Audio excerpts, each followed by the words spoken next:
The street was filled with chaotic zombies, and the sounds of gunfire and exploding shells rang out. A man standing above looked down with an ashen face. He was deeply worried and impatient. Below, all manner of terrifying zombie monsters roamed, yet he nonchalantly went into the room to hurriedly add sugar to his cup of coffee. The laptop in the room had a video game blaring, paying no heed to the terrified screams. The young man continued to sip his coffee and play the game in total comfort. He even warned his teammates over the headset that the girlfriend sitting next to him might bite his private parts.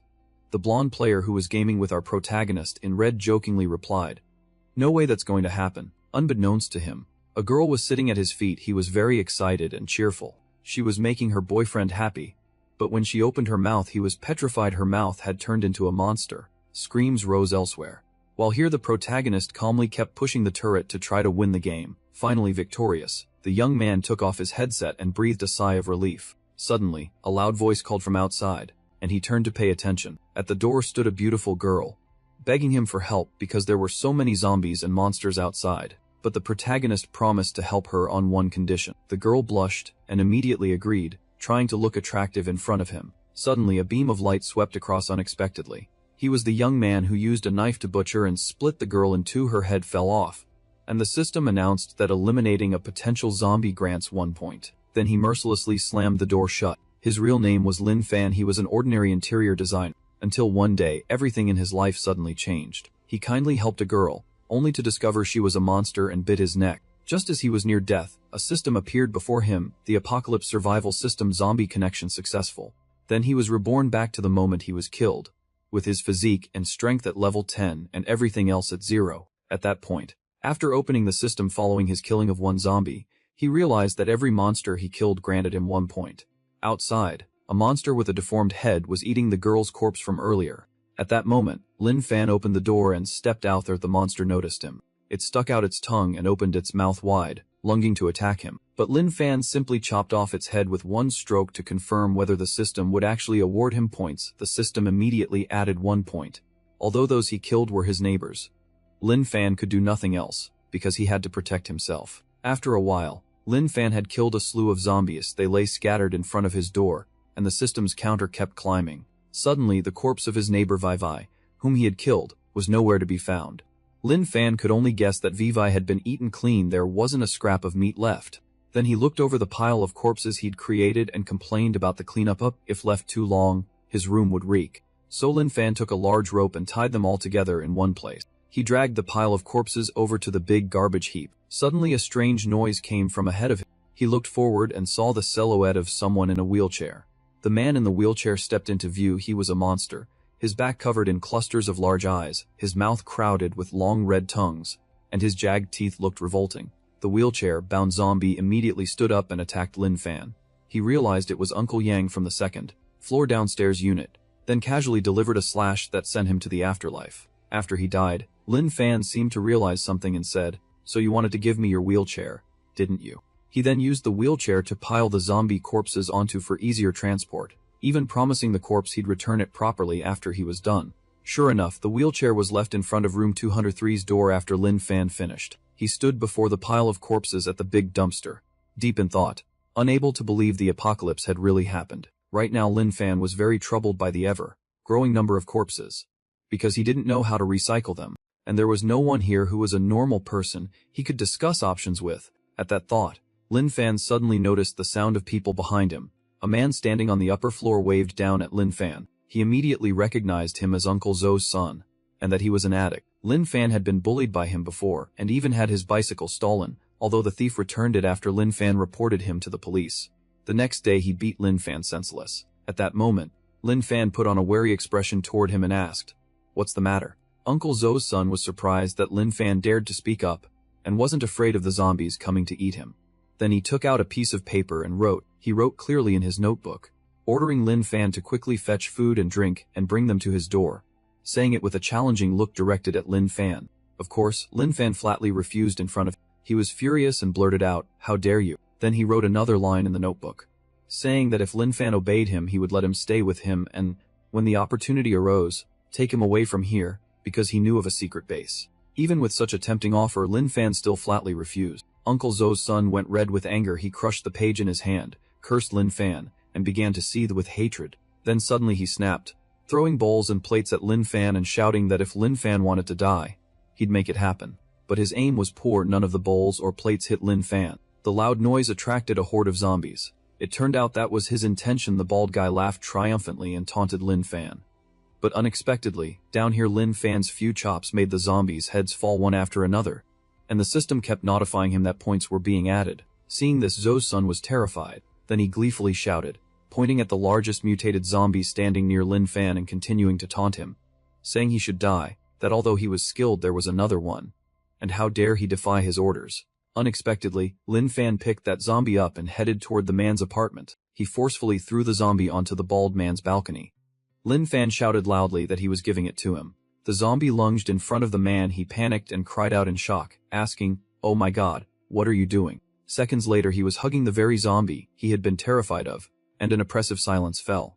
In the alley, Zhou's son's screams rang out. Lin Fan pedaled off and told him to talk to that zombie if he had anything to say, since he was busy. A little while later, the system at the Shaoxiku supermarket announced, "Kill one zombie, get 1 point." Inside the supermarket, system messages kept adding 1-1. Lin Fan went to the checkout, handed a bag of food to the supermarket zombie owner, and pretended he wanted to pay. Outside, Lin Fan looked at his large knife and began to figure that maybe he should find a suitable place to farm later so he could gradually become self-sufficient. To do that he'd need a sturdier blade than the one he had now. Suddenly he noticed something nearby. Near where he stood, a bus was approaching. The bus drove right up to the area near Lin Fan's house. It was barreling along at breakneck speed, with countless zombies frantically chasing after it. The bus was hurtling toward Lin Fan. He was dazzled by the vehicle's headlights. The light streaming from the vehicle brought back painful childhood memories. His stepmother furiously berating his father, threatening to kick him out of the house at any moment, while his father desperately tried to find someone to take him in. Back then, Lin Fan was deeply hurt to hear such words. When he burst into tears, his aunt snapped at him, "I can't stand the sight of you. What are you crying for?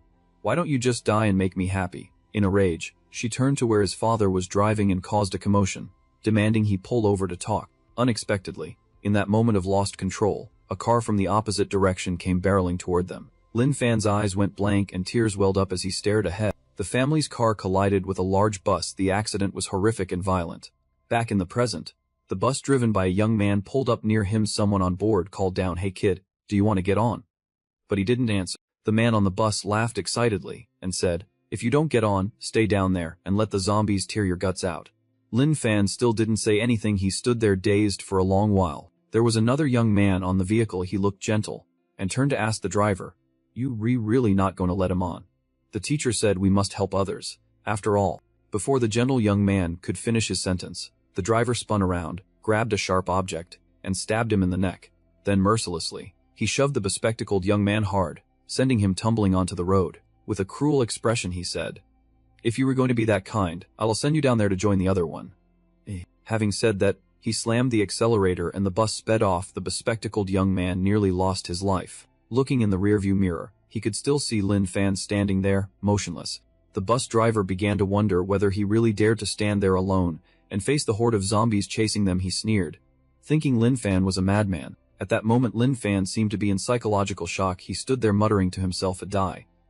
No, I won't die." Then he recalled the happy memories of his childhood with his kind birth mother. She had told him to grow up to be an honest, good person. Lin Fan leaned forward and readied his arm to throw the knife. He told himself, "I promised my mother I will become that kind of person." He hurled the knife with all his strength. It streaked swiftly through the air. Then it lodged straight into the bus's tire. The vehicle was speeding when a force suddenly struck a wheel. It lost control and crashed. The man inside the vehicle was pinned under the bus up to his torso, crying out in hopeless pain. At that moment, Lin Fan pedaled up on his bicycle. The man in the vehicle begged him to save him. "Save me. I'm really at fault. I won't do it again." Sitting on his bicycle, Lin Fan said calmly, "It's not that you know you were wrong, it's that you about to die. You just scared." Then Lin Fan broke into a cheerful, mysterious smile and said, "Ah, right, your friend is about to find you. I'm leaving now. Here's to never meeting again." Having done that, Lin Fan rode off, leaving the arrogant man who had just pleaded for help behind, shouting in vain. Just as he turned away, a zombie with a mangled, ruined face let out a roar and lunged at his face. Then a terrifying horde of zombies swarmed in, pressing against one another and fighting over every morsel of the bus driver's flesh. Lin Fan's bicycle wheels continued to roll steadily. He rode alone along the deserted street. And at that moment a system notification announced that his power had increased to 35 and his speed stat was 10. Lin Fan passed a building where a woman on an upper floor waved down and called, "Hey, young man, wait a moment." At the window there was also a little girl. They looked at him in puzzlement, wondering why Lin Fan would dare to pass through an intersection so full of zombies. Lin Fan turned coldly and asked what was wrong. He thought the child looked faint from hunger. A few minutes later, Lin Fan arrived at the woman's apartment with the child. The mother knelt before him and begged for some food, saying they hadn't had anything to eat for days and the baby was very weak. Then Lin Fan immediately handed food to the woman and said, "Then I'll sell you 2 pumpkins and a winter melon." The woman was very surprised, not understanding why he would need money at a time like this, but she didn't dare say anything. Suddenly Lin Fan noticed something in front of him. It was a sword displayed in the woman's home. He stared at it and blurted out, "Oh, wait a moment." Seeing Lin Fan so interested in the sword, the woman took it down and handed it to him, saying it belonged to her husband. He was a big gamer and had bought it, and if he liked it she could give it to him. It was obvious from Lin Fan's face that he liked it. He seized the sword and, acting embarrassed, said, "How can I accept this?" The woman laughed it off and replied, "It's fine. We don't need it anyway, you can take it." Lin Fan happily took the sword and ran off. He bade the mother and child farewell, and promised that if anything came up they should contact him, and he would be ready to help. Lin Fan unexpectedly got hold of a sword, and was very satisfied with it. In fact, he had wanted one for a long time but hadn't had the money to buy it. As he was rejoicing, someone suddenly fell right behind him, and nearby there was a loud shout, "You bitch, drop dead?" Haired woman, her body covered in bruises and blood, fell onto the street, coughed up blood on the spot, and landed right in front of Lin Fan. Also nearby, the one who caused the woman's death was a big, fat man. He was up on a high floor, looking very irritated. He took a drag on a cigarette, and looked down with regret. Because in times like these he didn't know how long it would be before he could find another beautiful woman, like her, as a replacement. Looking at the pitiful woman before him, Lin Fan guessed she had been abused for a very long time. Moreover, the look in her eyes before she died showed a heartbreaking mix of helplessness and fury. Seeing the twisted corpse before him, Lin Fan felt a familiar echo of his mother. Before she passed, she had looked at his father with that same gaze. Angry, Lin Fan looked up and asked the man above, "Hey, why did you do that?" Startled, the man looked down at Lin Fan below, surprised and taken aback that anyone would dare walk the street. Standing on the high floor, he shouted down, "Who the hell are you? You're not a resident here. This is my territory. The women here I play with whoever I want. You have no right to stop me." Hearing those words, Lin Fan paid them no mind. He sat down beside the woman, intending to do something about that bastard, otherwise the mother and child from earlier could have been in danger. Then Lin Fan carried the woman upstairs and stared up at the 5th floor where that man was. He, being unreasonable, turned and shouted, then spat some filthy words, "You bringing a corpse home? I'm telling you, that corpse can't move. It's not as satisfying as an inflatable doll anymore." Then the lunatic turned back in, put on a vicious expression and cursed, "Well, I'm not yet angry. You better get out of here, or I'll make sure you never see this world again." The bastard went straight into the apartment, pulled out a can and drank, muttering in annoyance. Afterward he even planned to wander the building later to find women and satisfy his urges, since it was basically an apocalyptic situation now. He felt free to do whatever he wanted. While he was enjoying himself in the room, someone suddenly knocked on the door. He startled and looked out. He then went over to the door and called out, "Who's there?" At that moment the fat man didn't hurry to open the door. He was annoyed, suspecting there might be a zombie outside, and frustrated that if there were zombies his plan to grab women couldn't go ahead. But when he looked through the peephole, what he saw was the face of the woman he had just killed. He recoiled in shock and fell flat on his back. Lin Fan had brought the woman's corpse right to his room. He knocked on the door and called out, "Open up. I know you in there." Hearing Lin Fan's voice, the man finally breathed a sigh of relief. Convinced it wasn't a killer, he yelled for him to go away. "Get lost. Are you out of your mind, or do you want to walk straight into death?" Inside, he was deliberately shouting loudly to lure zombies to the room to attack Lin Fan, so he wouldn't have to lift a finger and Lin Fan would still die. But unlucky for him, Lin Fan was very strong. From outside he kicked the door with such force that it fell off and smashed straight into the man. At that moment, the perverted man stared at Lin Fan in astonishment, wondering if he was even human to be that strong. Our protagonist scanned the pervert's house and was shocked by the 18 devices inside. Could he have used those things to torture the woman? Lin Fan carefully placed her body right next to the door, while the pervert's shouts grew louder. "Get out of here. Why are you bringing a corpse into my house?" Lin Fan turned around, visibly furious, radiating a terrifying murderous aura. He said, Of course I brought her here, so you can witness the day you pay for this. A short while later at the police station, the pervert had been captured by Lin Fan. His hands and feet were tightly bound, and his mouth gagged with a device. Lin Fan carefully tied a rope around him and dragged him like a dog. As he walked he said, "I'm taking you to the police station." The pervert kept babbling as he dragged his heavy body down the road, cursing at him and asking, "Have you ever watched zombie movies, or read zombie novels?" Lin Fan turned and replied curtly, "I've seen them." The man then erupted into loud curses. "If you've seen them, you should know what the apocalypse is like and what needs to be done. Don't you think it's really satisfying to do whatever you want?" Hearing that, Lin Fan slapped the pervert hard. "Novels are novels, can't you tell the difference? Don't bring that stuff into real life," he snapped. The pervert remained indignant at being tormented by Lin Fan. "The apocalypse has come, and I still have to be taken to the police station. What a lunatic." Although there was no one at the police station, Lin Fan still threw the pervert straight inside. He cast a wary glance back at Lin Fan. How could he be so strong? Earlier he had kicked through my anti-theft door, and now one shove could have seriously injured me, being treated like a criminal by Lin Fan. He angrily shouted, "You crazy bastard. Why did you bring me here? I told you it's the apocalypse, there's no one left here to deal with this."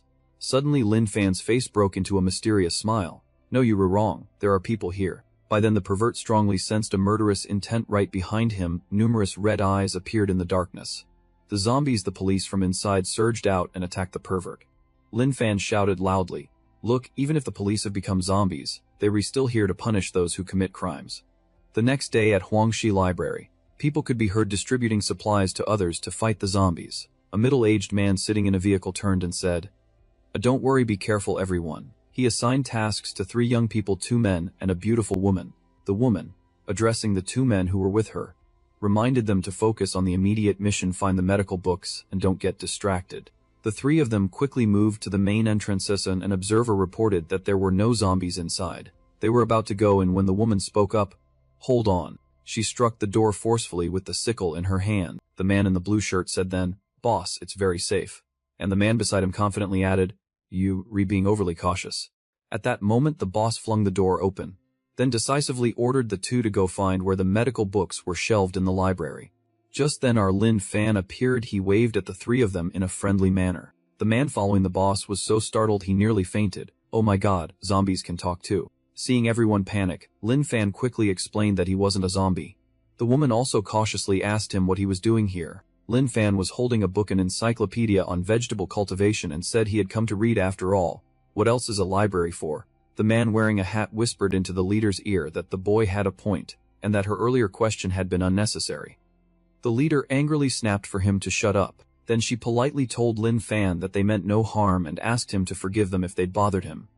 Lin Fan didn't pay much attention. He waved his hand and said it was nothing. One of the leader's group noticed the sword on Lin Fan's back and said he was odd, who in an apocalypse would carry that toy sword. The other man, a bit wary, quietly asked if anyone thought this might be a trap. Then the leader strode forward and instructed her 2 subordinates, in short, act silently and don't let any conflict break out here. She was looking for the book she needed. But when she glanced at Lin Fan she felt uneasy. Something about him made her think he wasn't someone to mess with. She decided to find her book first and leave to be safe. After finding what she needed, the leader waved her hand and dismissed the 2 men. As they were about to leave, Lin Fan turned to the 3 of them and called out for them to wait. The 2 men were now on guard, readying themselves for a sudden attack. What is he planning to do to us? No wonder this guy's got issues. The boss, however, stayed calm and asked, "Did you call us for something?" Lin Fan went blank for a moment and then said bluntly, "You girls have taken too many books, you need to register them. If these books aren't being borrowed by individuals, they must be registered." Lin Fan's remark left the 3 of them frozen on the spot. The 2 at the back whispered to each other, "Which psychiatric hospital is he from? Is this kid out of his mind? What era is this that you still have to register to take library books?" Seeing Lin Fan's attitude, the boss probed, "Do you know what's happening outside right now?"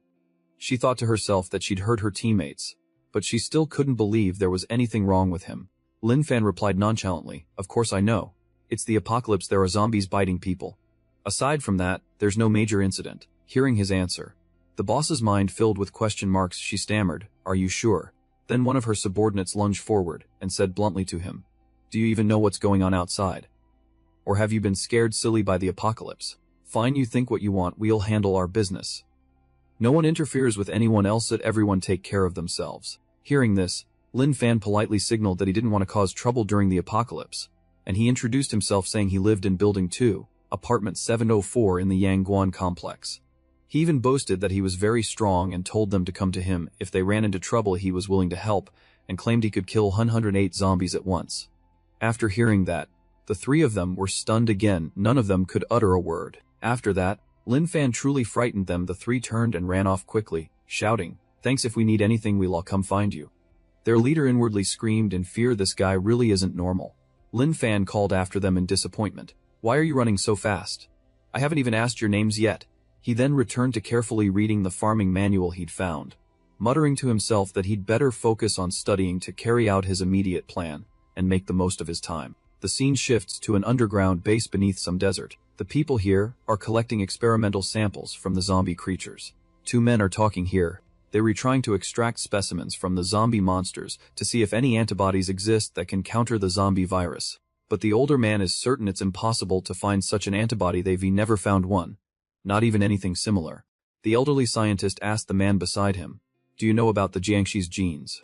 The man next to him turned and replied, "Do you mean that zombies are actually the dead brought back to life and survive in a different form?" After researching gardening in the library, Lin Fan went to the grounds near his apartment complex. He felt this was a suitable place to grow things. Lin Fan stood there, looking out and imagining his future. Then he gathered all his strength and shouted loudly, "Is anyone here?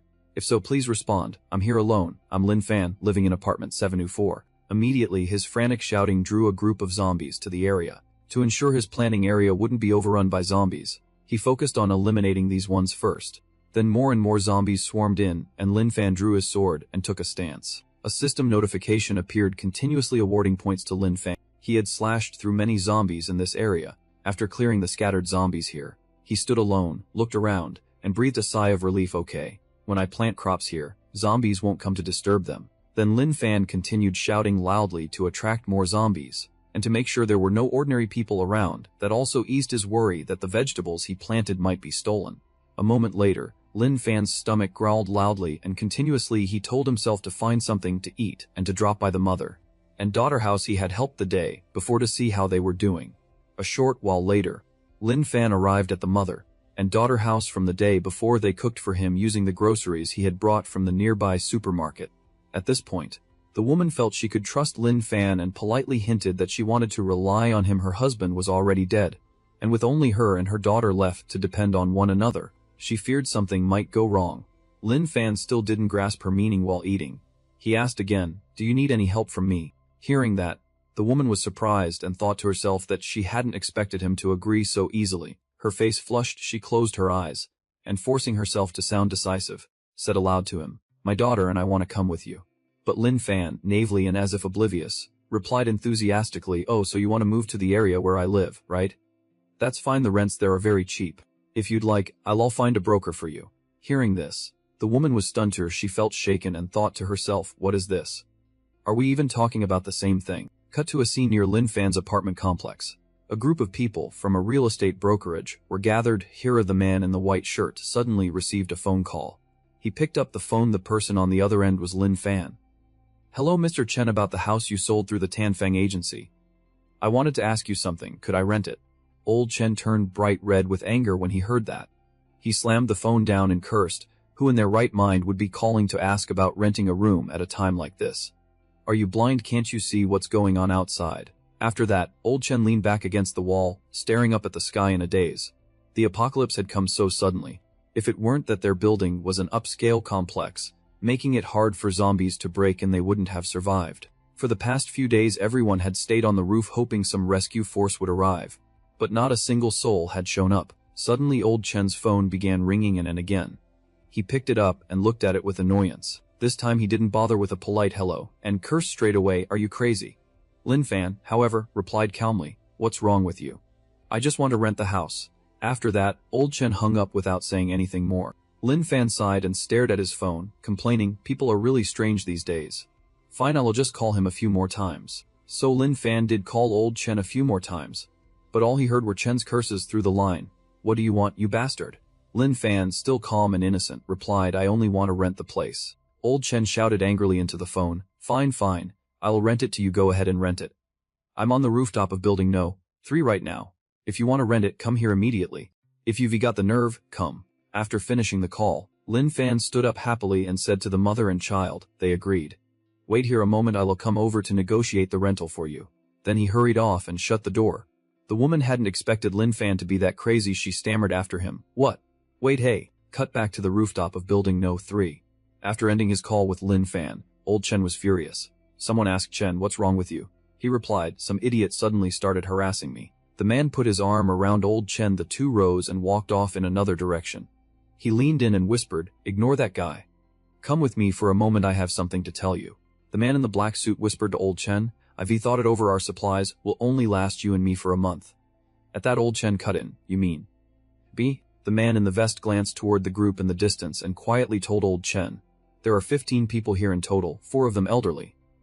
I say we kill that group to save on rations. Old Chen, somewhat uneasy, replied, if we kill them openly it won't be right, or besides, the food they've had these past few days was saved up by that elderly couple. The man in the black suit revealed a sinister smile. Chen, leave this to me. Once we finish off those old men, we'll deal with the other men, and the remaining women will be ours. He then turned his attention to the young, fragile girls in the opposite corner. They were very anxious and hungry. The two of them immediately revealed their cruel, scheming faces. Old Chen grinned triumphantly, his smile stretching to his ears as he said, you were right, keeping those pretty girls is a clever idea. After all, no one knows when the apocalypse will end. Holding them for a bit of entertainment is acceptable.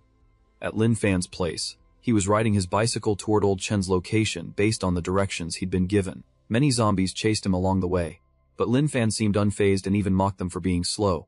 His strength had reached level 40, making him incredibly strong. His stamina was 15, fairly high, and his speed was 15, within the normal range. Wherever Lin Fan went, he amazed the survivors in the taller buildings, because he dared to go out onto the streets in such chaotic times.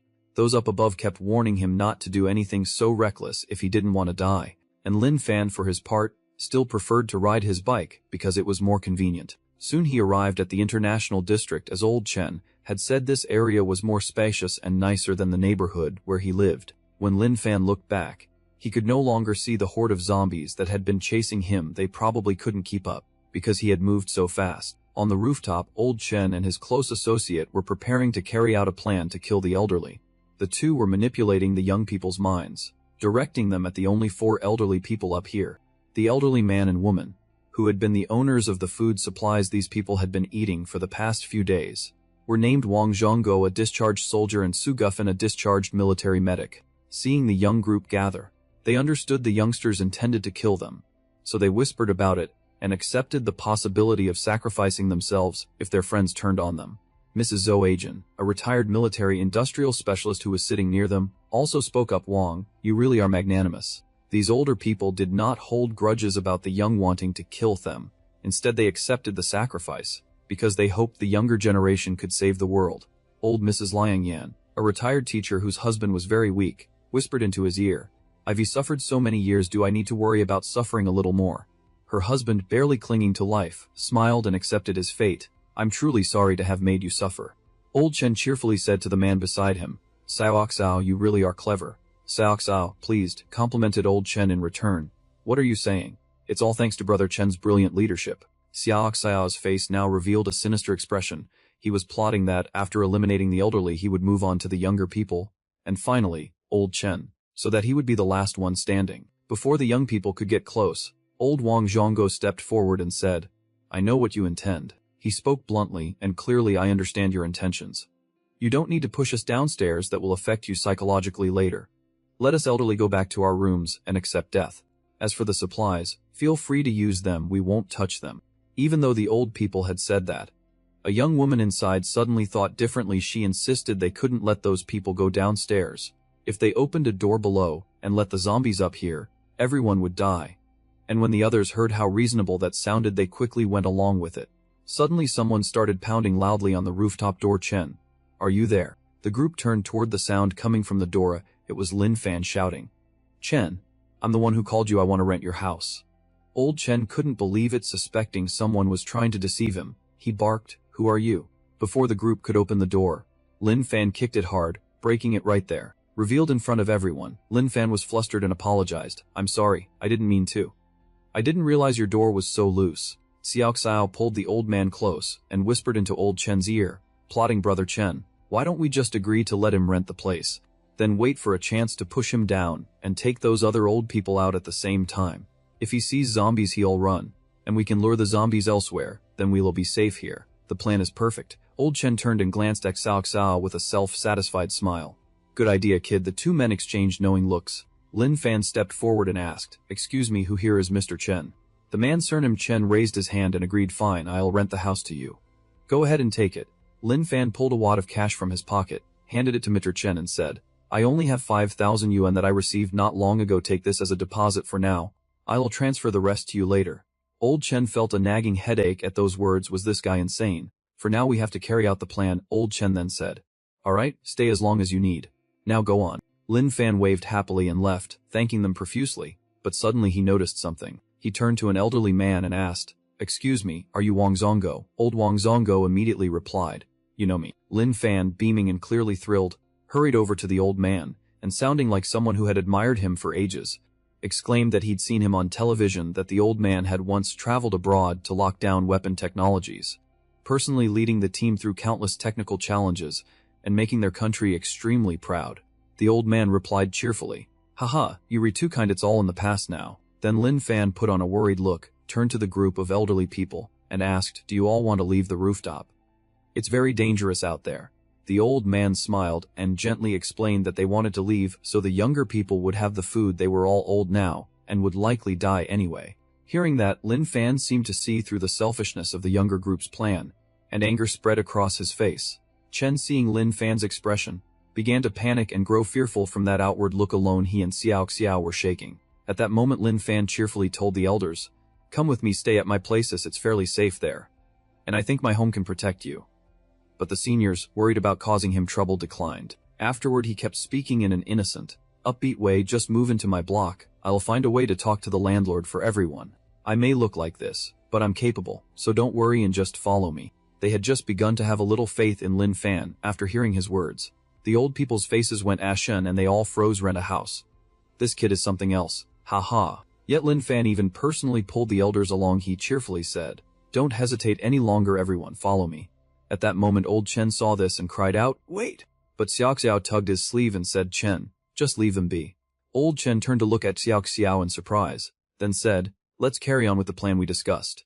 He then revealed a savage grin and malicious intent, whispering to Old Chen, "Isn't it better this way? When those people come downstairs, I'll lure the zombies in, and then we'll slaughter them all at once along with that lunatic." After Lin Fan led the elderly out of the building, suddenly a number of things were thrown down at them from above, causing a loud commotion. He looked up in the direction of the group hurling things at them, not understanding why. The people up there were frantically attacking the elderly below, under the orders of Chen and Xiao Xiao. The elderly here could no longer tolerate the young people's arrogance, and were growing increasingly angry. Despite the others throwing many objects down, Lin Fan shot them a fierce look and said, "It's worse than people think." Only then did old man Zhonggo discover the group's belongings, and say that they intended to create a loud noise to attract the zombies here to wipe us out. Mrs. Liang Yan's elderly husband suddenly trembled. Does anyone else sense that something's wrong? When they looked back, they were terrified. Every zombie on the street had been killed by someone, leading the elderly to think someone had set up a large killing machine here. Then the elders began to piece things together. Wait a minute. Could it be? All eyes turned to Lin Fan. He awkwardly scratched his head and, smiling, tried to brush it off. "Don't look at me like that, I had no choice. If I didn't kill them, how could I get up to the roof?" Hearing Lin Fan's nonchalant words, the elderly were stunned, more afraid of him than of the zombies. What worried them now wasn't why he killed the zombies, but where he found the strength to kill so many. On the other side, although the group of young people had thrown a lot of items down below, there was still no sign of any movement down there. Seeing everyone a bit confused, Old Chen intervened. "What are you doing? Let me take a look." When he looked down, Old Chen's face twisted in panic and horror. Unexpectedly, right beside him, a man surnamed Xiao suddenly threw a young man down to the floor below. Even Old Chen was stunned and terrified of this Xiao. He said that if noise doesn't attract the zombies, then only fresh human blood will. Immediately after, the group felt that Xiao Xiao was right. Old Chen even praised him, saying only Xiao Xiao was sensible. Down below, suddenly a body fell right behind Lin Fan, and everyone stared over in bewilderment. The loud noise, combined with the strong smell of blood, quickly lured the starving zombies over. Upstairs, those people saw that the zombies had surrounded Lin Fan's group, and grew excited. Everyone was pleased that their plan had worked. The elderly began to panic and fear. Poor things, sweat streamed down their faces. Lin Fan remained extremely calm. He asked old Zongo whether he had a car, and the old man said he did, but it was in the garage. Lin Fan immediately turned and smiled. Excited, having a car was good, he only worried his bicycle wouldn't be able to carry everyone here. So Lin Fan quickly left. He had carefully instructed the old men and women to follow his directions and bring the car to that spot, since he needed to go handle a few things first. Seeing Lin Fan rush forward like that, the elderly couldn't bear it. They volunteered to let him escape, while they lured the zombies away. But this was stopped by the old women. They believed Lin Fan must have a plan and was very clear-headed, so they should just do as he said. Before long, Lin Fan had run back to the main door, where the zombies were being held back. Lin Fan was getting tired of waiting for them. He'd been running over here for quite a while. Old Chen, from his observation, realized that the zombies hadn't gotten inside yet, and that Lin Fan had already come out to the door to wait for them. While Xiao didn't notice and kept thinking Lin Fan had something wrong with his brain. Seeing Lin Fan's actions, Old Chen was even more convinced he was insane. He laughed and said, "Haha, Xiao was right. This guy's gone mad," even opening the door to let the zombies in himself. But when he turned back to look, Old Chen couldn't see Lin Fan anywhere, and that Xiao was certain Lin Fan had run off. Suddenly his face went pale, and he jumped in shock, unable to utter a sound. Then both Old Chen and Xiao were terrified when they realized Lin Fan was luring the zombies toward them. From the upper floor looking down, Lin Fan led the zombies as they surged in mass through the building's main entrance. In a very short time, Lin Fan had reached the rooftop door. The young people there ran out cursing. "What are you doing?" He waved cheerfully at them, saying, "Weren't you trying to lure the zombies here?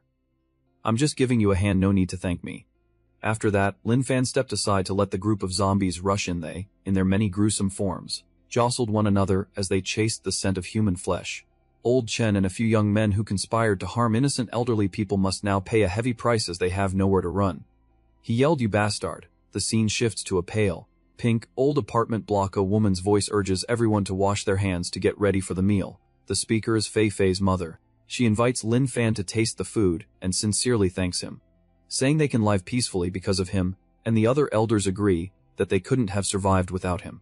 Noticing his intent gaze, Fei Fei naively asks why he's staring, wondering if there's something on her face. Lin Fan asks curiously about Fei Fei's backpack, but the girl looks blank as if she doesn't know what he means. He patiently explains that even in an apocalypse kids need schooling, mentions a retired teacher who could teach Fei Fei, and promises to bring books and a backpack for her. Hearing this, Fei Fei's eyes brim with tears as she asks her mother whether she still has to go to school during the apocalypse. Her mother gently soothes her and urges her to listen to Lin Fan, saying education is most important now, but Fei Fei pouts and sulks at both him and her mother.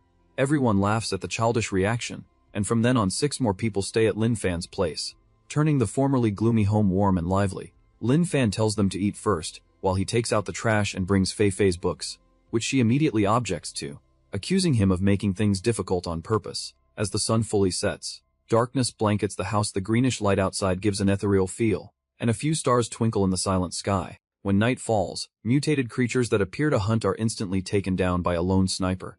The black-capped young man breathes easier after killing 2 mutants, judging the area fairly safe, though noting that those hiding inside the shop will be harder to deal with. The short-haired woman suggests ignoring the other mutants for now, reports 7 days' worth of food and stable water, and suspects someone might be controlling the water plant. As they talk, a loud explosion outside sends up a plume of smoke that attracts the mutants, making the woman instantly uneasy. Everyone, including the young man in the cap, turns curious eyes toward the noise. Realizing the danger, the woman panics and shouts that the blast has drawn the mutants, and she can't understand who would cause such chaos. They see a young woman chased by mutants, running and crying out for help in terror. Suddenly a gigantic arm appears and in an instant crushes the young woman's body. The creature roars violently again, as if declaring its dominance over the area. The sight turns the woman pale. She realizes it's a giant mutant and wonders if the mutants have begun to evolve. At that moment, a trash bin suddenly appears before them, clattering and startling the woman. She briefly fears the noise signals the arrival of yet another giant mutant. Looking closer, she's shocked to see Lin Fan dragging the bin. The odd man they met calmly apologizing to the mutants as if nothing happened. Then his ability info panel suddenly appears before everyone. He casually chats with the mutants, feigns inviting them out for a night run, then suddenly draws his sword, prompting furious roars that echo through the space. Only then does the woman steady herself and realize the commotion maker is Lin Fan. The others stand stunned until they see the mutants lured away, then cry out that they may have escaped disaster. At the same time, the scene shifts down into the dark night at Bukkyu Mall supermarket. Arriving where he dragged the bin, Lin Fan pants and decides to leave it temporarily to fetch Fei Fei's backpack and books first. From above, 4 burly youths who looked like gangsters peered down and loudly asked what he was doing. He looked up calmly and replied that he was just looking for a place to dump the trash, because the bin at home was full. Before he finished, they cut him off with jeers, calling his act of taking out the trash during the apocalypse stupid. Despite the mockery, Lin Fan replied nonchalantly that taking out the trash was normal and even asked if they needed any help. One of them laughed loudly, insulted him as an idiot, and threatened that a shout could summon mutants to kill him. Contrary to their expectations, he just waved and walked away, which angered them for feeling snubbed. They then conferred and decided to deliberately lure mutants to see him chased. Believing they were safe on the 2nd floor, they immediately began screaming wildly to attract the mutants. But after shouting hoarse, an unusual silence fell around them. The quiet left them puzzled, wondering if the area had no mutants left, and where they might have gone. From below, Lin Fan looked up and casually told them not to rush. He added that the mutants would show up soon, then quietly walked inside as if nothing had happened. Hearing this, one of them angrily cursed Lin Fan, while another was disappointed at missing the spectacle of him being killed by mutants. At that moment the ground suddenly shook violently and gravel began to tumble around them. The group panicked, asking each other if they heard the strange sound, their voices growing shaky. Then a terrifying monster appeared with a roar that sent chills down their spines. In front of the ruined house, Lin Fan stood with a backpack and a long sword, remarking that those youths seemed to manage living with zombies fairly well. A sudden cry made him freeze and turn toward the sound. He moved toward Mountain Wild bookstore and realized the sound was exactly like a child crying. Climbing the steps, he wondered if there really were children left in the shop. At the top of the stairs he was shocked to find a woman's body hanging, apparently having taken her own life. The woman's face was pale and limp, and a cloth sack hung from her neck containing a child's hair. He observed closely and, seeing the baby still alive, wondered why the mother would commit suicide and seemingly abandon her child. He hesitated, unsure whether to go forward to rescue the baby, fearing it might be a trap to kill him. In the end he decided to save the child, carefully untied the cloth and found the baby along with a small green notebook. The cries grew louder, because the infant had been starving. He held the baby, soothed it softly, promised to take it away, and reluctantly let it suck his finger to stop crying. Only then did he notice the pale green journal lying with the child. The diary's first page recorded despair at no rescue, food depletion, and the mother knowing she was dying and choosing to end her life to protect the child from turning into a zombie. He thought that writing those lines the woman must have been in great pain and despair. Holding her child, she wrote that, fearing she would hurt the baby, she harmed herself and tightly bound her mouth. She did this so that even if she turned into a zombie she couldn't harm her child. She wrote the child's name as Meng Meng, and begged whoever found them to help the baby survive. She admitted that children were a burden in the apocalypse, and hoped that if no one could save her, at least her daughter would not suffer or be eaten by zombies. Though unsure anyone would come, the mother bet on others' kindness and hoped her sacrifice wouldn't be in vain. After reading the diary, Lin Fan admired her and bowed, vowing to protect her child. Suddenly a noise rang out and a basketball rolled toward him. He instantly grew alert, hugged the baby tight, and stared at the ball rolling to his feet. A 9-eyed monster charged, roaring, its fangs bared and claws aimed at him and the child. He dodged the attack in time, realizing its speed far exceeded any zombie he'd met. The creature kept pursuing. Lin Fan drew his sword, puzzled that a baby could still be alive in such danger. A thought flashed that the zombie might be using the baby as bait to lure humans. As the zombie lunged, Lin Fan swung his sword in a killing stroke while holding the child, cleaving the monster in a bloody scene. A system sound announced he had slain a speed, evolved zombie and gained 3 bonus points. The baby slept in his arms while Lin Fan was full of doubt, since zombies he'd met were always dumb. On the floor lay the split corpse in a pool of blood, revealing a glaring red stone at its center. An idea struck him. This place used to be a bookstore. He realized the zombie must have learned from books knowledge can create power. With an explanation found, he breathed easier and began rifling through old shelves, planning to take some practice tests and workbooks back for Fei Fei, confident she'd be delighted. The scene shifts to an arid desert with an underground base and a few rare patches of greenery. A white-coated professor, bald with a silver beard and glasses, trembled as he examined the red stone the girl brought back and asked in horror if it was taken from a mutated zombie's brain. The girl confirmed the zombie was special, so they examined it and found a crystal in its brain. The professor pondered and asked her to report the entire incident in detail. The girl recounted the first 35 sniper shot from the south, aimed at the zombie's head under tense conditions, but what followed stunned everyone. Despite a perforated skull, the zombie didn't die and kept attacking until its head was completely pulverized. The zombie collapsed amid a spray of gore. Previously all zombies they'd encountered were easily killed, even with crude weapons, yet this one survived headshots. The event exceeded imagination as the professor listened, closely studying the strange red crystal. Hearing this, the professor realized zombies were truly evolving, even surviving head explosions, while remaining bases were dwindling. The girl raised a novel-inspired idea that the crystal in a zombie's brain might help humans evolve, a bold notion that left the professor stunned. The professor was dumbstruck, exclaiming an incredulous line about zombie fiction. The scene shifts to a woman poking her head out, amazed to see someone outside. The streets swarmed with dangerous zombies, yet that person dared appear in the open. Suddenly, Lin Fan looked up toward above. She panicked, ducked and covered her mouth, fearing she'd been spotted, and recognized the person as Su Xiao. On Lin Fan's side he was stunned, surprised there were still survivors. At that moment the sound of an engine drew his attention. A luxury car stopped right in front of the United Nations area. At the same time an urging sound rang out, revealing this was Huang Faction's gang. Lin Fan greeted them cheerfully and noticed a strong smell of blood coming from the group. The group froze at his sight, surprised someone was still wandering alive and considering how to deal with him. The leader intervened, saying they shouldn't make noise, because they had an important mission, and would be punished by the boss if they failed. The driver, puzzled, grew malicious and planned to seize Lin Fan as zombie bait after taking the gun. Suddenly Lin Fan ran straight toward the car, causing the driver to panic and ask what he intended to do. He smiled and said he was just saying hello and curious about what they were doing. Still the driver stayed highly alert, terrified by how fast Lin Fan had appeared. The others also noticed him and curiously asked what the two of them were doing. The driver hurriedly changed the subject, asking about the item the boss had requested. They tossed a red bag into the car, claiming they'd secured what was needed to survive. One asked curiously how he survived. Lin Fan naively said he talked to zombies and, if that failed, defended himself with a sword.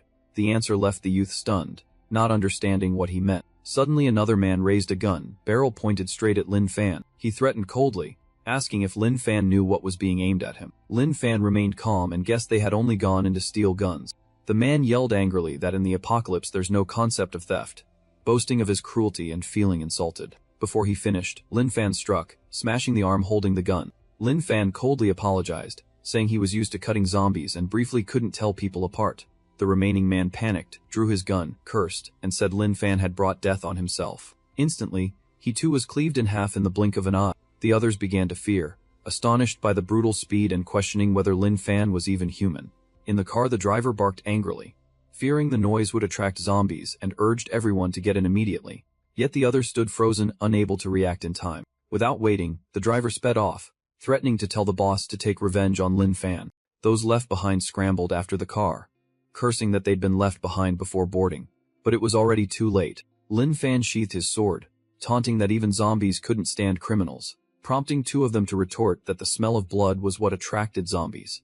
Suddenly Lin Fan leapt onto the roof, leaving a warning that justice may arrive late but will never be absent. He turned and waved farewell to the gangsters. When the evolved zombies closed in, they panicked and shouted while drawing their guns. But it was too late. Desperate screams rose as they didn't want to die there. Su Xiao poked her head out the window to see what was causing the commotion outside. From experience she guessed many zombies had gathered, likely lured by someone wandering outside, and assumed that person had been bitten to death. Lin Fan suddenly appeared behind her, startling Su Xiao. She couldn't believe her eyes. This was the second floor. Yet his face appeared right outside the window, and she couldn't understand how he did it. Lin Fan avoided the zombies while watching, realizing the girl was terrified by the apocalypse. He wanted to help but knew she needed time to calm down. He thought he'd frightened Su Xiao and decided to show goodwill by appearing often so she'd know he meant no harm. Thinking Lin Fan was a villain, Su Xiao gripped the knife in panic, believing she'd been discovered. Weak though she was, Su Xiao tried to act tough. In despair she considered ending her life rather than falling into the hands of a villain. At Huang Luxury Garden Landscape a panicked scream rang out, signaling bad news. The bald man rushed in, breathless, reporting that an incident had occurred. Defu asked coldly what exactly had happened. He immediately knelt and explained that when they reached the police station, another group of survivors had followed them and even led zombies there. Out of fear and to cover his lie, he hid that the other side had only one person, blaming the crowds of zombies as an excuse for driving off alone. Seeing Da Fu silent, the bald man was terrified, recalling his boss's terrifying strength and breaking into a cold sweat. Defu pressed his cigar down and asked Usuli why he had returned alive. Knowing the consequences, the bald man endured and didn't resist to avoid angering Da Fu. In fear he still professed loyalty, claiming he wanted to continue serving. Da Fu spared him for now and kicked him out. The bald man immediately left the villa. Da Fu brooded over the plan's failure, realizing another dangerous group existed within Huang faction to be wary of. The sky was clear blue with a few scattered clouds. At Sunshine Community, Gai Jun carefully sowed seeds near the house, thinking that the seeds Little Fan brought weren't enough and they'd need to find more later. A Jun told Zhang Go to tie ropes to the planks and asked Old Wang to reinforce them. He cheerfully agreed and complied. Though young, Fei Fei loved learning and asked to study English. But Liang Yan thought she should focus on math and science these days, and Fei Fei obediently agreed. Fei Fei was surprised to see a thick stack of books on the table. It turned out Lin Fan had brought the books for Fei Fei himself, smiling and telling her not to get too excited because she was such a studious child. Lin Fan couldn't tell if Fei Fei was moved or about to catch a cold. She was crying with joy while he was helpless at her eagerness to learn. The baby in Lin Fan's arms suddenly began to cry. Fei Fei's mother was curious about the baby's identity, but Lin Fan briefly explained and asked her, as a military medic, to check the child's condition. Liang Yan agreed at once, requesting they bring the baby over for an examination. Soon after, unusual red patches appeared on the baby's body. While treating the wounds, Liang Yan explained that early detection had saved the baby's life, but due to weak immunity and infection the child still needed careful care. Liang Yan asked the baby's name. Lin Fan could only say the mother's diary listed the name as Meng Meng. Liang Yan suggested giving the child the surname Lin, but Lin Fan refused, wanting to honor the mother's wish and later tell Meng Meng about her heroic mother. With her experience, Fei Fei's mother volunteered to care for Meng Meng, saying Lin Fan was young and she'd long been used to tending children. Lin Fan appreciated the help and offered to share childcare when an urgent call sounded. Lin Fan turned back anxiously and asked what had happened. Zhang Go reported in panic that things escalated too quickly and many zombies had appeared on the street outside. Lin Fan couldn't believe the zombies had chased up to here, since he clearly remembered losing them far earlier. What worried Lin Fan most was that the zombies might have evolved, even gaining intelligence. Behind the truck, a large pack of mutated creatures was charging wildly in pursuit. Chen He seemed indifferent to the danger behind him, kept his hands on the wheel and drove on. Through the camera, Zhang Go quickly noticed a car honking deliberately to lure zombies, and A Jun immediately realized this was a plan to herd zombies so another team could safely scavenge supplies. Lin Fan had been watching and confirmed he had noticed the same abnormality. The other group showed no fear, calmly taking weapons out onto the street to quickly gather supplies. The more A Jun watched, the more uneasy she became, pointing out the truck had suspiciously turned around. Lin Fan suddenly understood the plot unfolding. The truck driven by Chen He unexpectedly accelerated, heading straight for the group looting supplies. Only then did the group realize Chen He was deliberately driving them to their deaths. Chen He quietly lit a cigarette, recalling the happy days with his wife and children, and the despair when the apocalypse began. As a responsible husband and father, Chen He risked going out to find food, leaving his family at home in anxious waiting. He remembered nearly dying once while chased by zombies, saved only when a truck and two strangers showed up. Chen He was stunned to see the two coordinate expertly, quickly dispatching zombies in an instant. Wanting to save his family, Chen He begged them for food after they refused to let him follow. Chen He once believed he'd met good people, but leading his family to follow them led him into an inescapable tragedy. He witnessed their bestial nature, when his wife was humiliated before his eyes while he was tied up. Bound tight, Chen He could only helplessly watch the tragedy befall his wife. The pain left him speechless, tears welling behind the glass. Chen He lost his wife in agony, and was forced to submit because his 8-year-old daughter was held, leaving him no way to resist.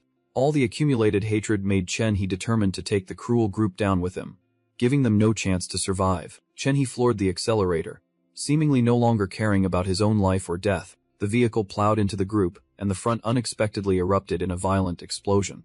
Realizing the situation was out of control, Lin Fan decided to go check, and Zhonggu called out for him to stop before he could. Lin Fan shouted from a distance as the mutated pack had surrounded the front of the vehicle. Before acting, Lin Fan warned aloud, ordering the zombies to leave the complex because there were elderly, women, and children inside. The mutated creatures had no capacity to understand Lin Fan's word. The mutants immediately turned and attacked Lin Fan. Seeing words were useless, Lin Fan cut down one as a warning, realizing gentleness had no effect. Jun and Zhonggo were shaken by Lin Fan's power, suspecting he exceeded human limits and might be the hope to rebuild civilization. In a short time, Lin Fan had eliminated all the mutants. Lin Fan asked about Chen He's condition and was told he had only minor injuries, nothing serious. Guy Fen explained the airbag had protected him well, and the wound wasn't dangerous, which reassured Lin Fan. Lin Fan saved him simply because he thought if Chen He caused this chaos, he should deal with the consequences himself. Guy Fen was stunned, sensing something wrong but unable to find a reason to refute Lin Fan. Chen He woke up in confusion, thinking he had died and gone to heaven. Lin Fan calmly explained this was just Sunshine Residential Area, not heaven. Though concerned for Chen He, Lin Fan still demanded he take responsibility and clear the zombie corpses he caused. Chen He thanked everyone, introduced himself, and urgently said he had to rescue his daughter being held by those people. Lin Fan suspected Chen He wanted to dodge responsibility after causing the trouble. Lin Fan proposed a swap. Chen He would clean the streets while he went to rescue the girl, leaving Chen He bewildered. The little girl Lin Fan brought out was still stunned, and asked if he was really the man her father sent to pick her up. Lin Fan patted Nu's head to reassure him and joked that he was just a handyman hired by his father for 100 yuan. Through the window, Su Xiao suddenly saw Lin Fan. The man appeared again before her eyes. For some reason Su Xiao misunderstood that he was harming others, and had brought along a girl of about 8 or 9. Lin Fan happened to look up and realized the person at the window was Su Xiao. Instead of being annoyed, Lin Fan stood below smiling and waved at her. Although she hurriedly hid, Su Xiao panicked, thinking he had seen her and smiled suspiciously. Su Xiao immediately drew the curtain closed to block Lin Fan's view. In her bleak thoughts, Su Xiao sobbed in terror. Imagining the cruel fate the girl might suffer at the hands of the beast she believed him to be. Lin Fan scratched his head helplessly, baffled by the baker survivor's strange reaction and wondering if the apocalypse had unhinged her mind.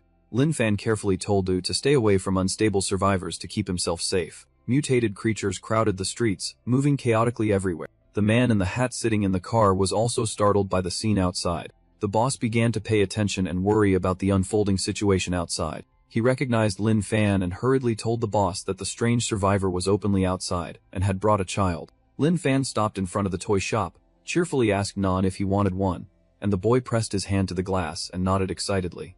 She feared that if the zombies behind discovered Lin Fan and the girl, neither would likely survive.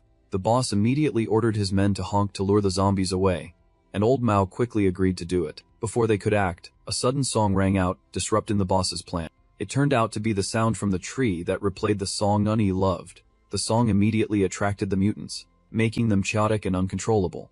With glowing red eyes, the mutants madly charged at the people. Lin Fan had no idea the danger closing in behind him. The Hat Man broke into a sweat, astonished that Lin Fan had unknowingly led all the zombies ahead of their group. Silence fell around the boss as everyone realized the situation had spiraled out of control. At the desert base, a researcher excitedly reported that the crystal analysis from the zombie brains was complete.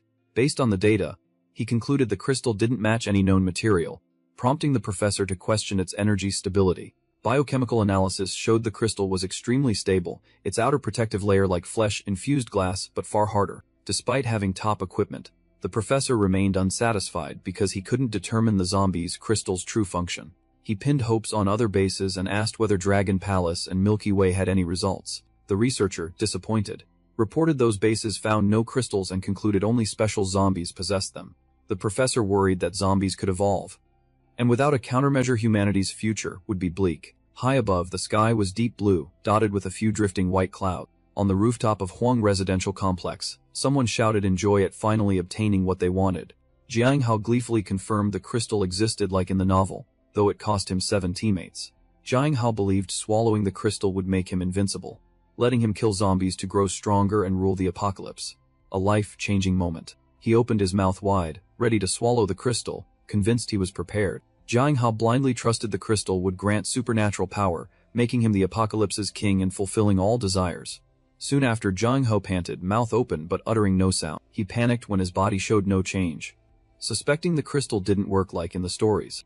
Jiang Hao clutched his stomach in pain, still believing it was a sign the power was about to erupt. Collapsing to the ground in agony, he forced himself to believe that if he endured, a glorious future would come. Finally, Jiang Hao spat a mouthful of blood right there. Jiang Hao suddenly died from swallowing the crystal, carrying extreme unwillingness with him. At Sunshine Residential Area, Chen He hurriedly held his daughter tight. Little Ding Ding sobbed in fear, calling for her father repeatedly.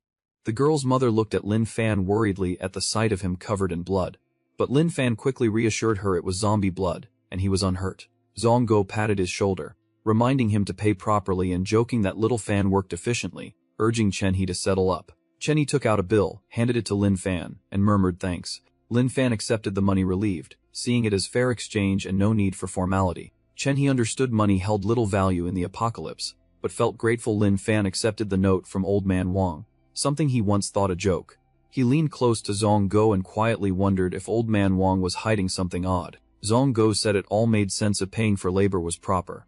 And even in the apocalypse the complex maintained order, since only order could bring hope for the future. Jun advised Chen he not to overthink it. People once doubted Little Fan too, but now understood it was a mindset not everyone recognized. Even he was beginning to change his view, though he didn't fully grasp the old men's words. He found them special.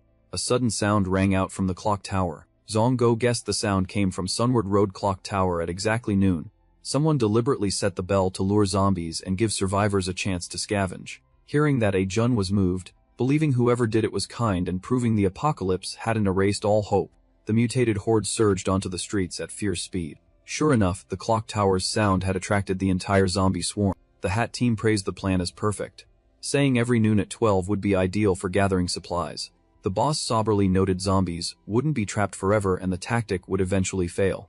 Not wanting to waste time, she ordered immediate action, only 2 minutes to grab as many supplies as possible. The ground suddenly shook, making the vehicle tremble violently as if in an earthquake. He startled, turned his head, and urgently told the boss something was wrong. A giant monster appeared, easily tossing aside the nearby mutants. It looked like a towering green giant, lifting a mutant with one hand. The creature gathered strength and lunged its body toward the clock tower. It grabbed the tower's peak in time, preventing itself from falling. The monster emitted a terrifying roar and raised both arms high. For reasons unknown, it suddenly swung and smashed the clock tower. The massive tower collapsed completely in an instant. The boss immediately realized the mutants were different now. Some zombies had evolved intelligence. Thinking of humanity's and civilization's future, she panicked, wondering if any hope remained. In the sky the white clouds still drifted like cotton.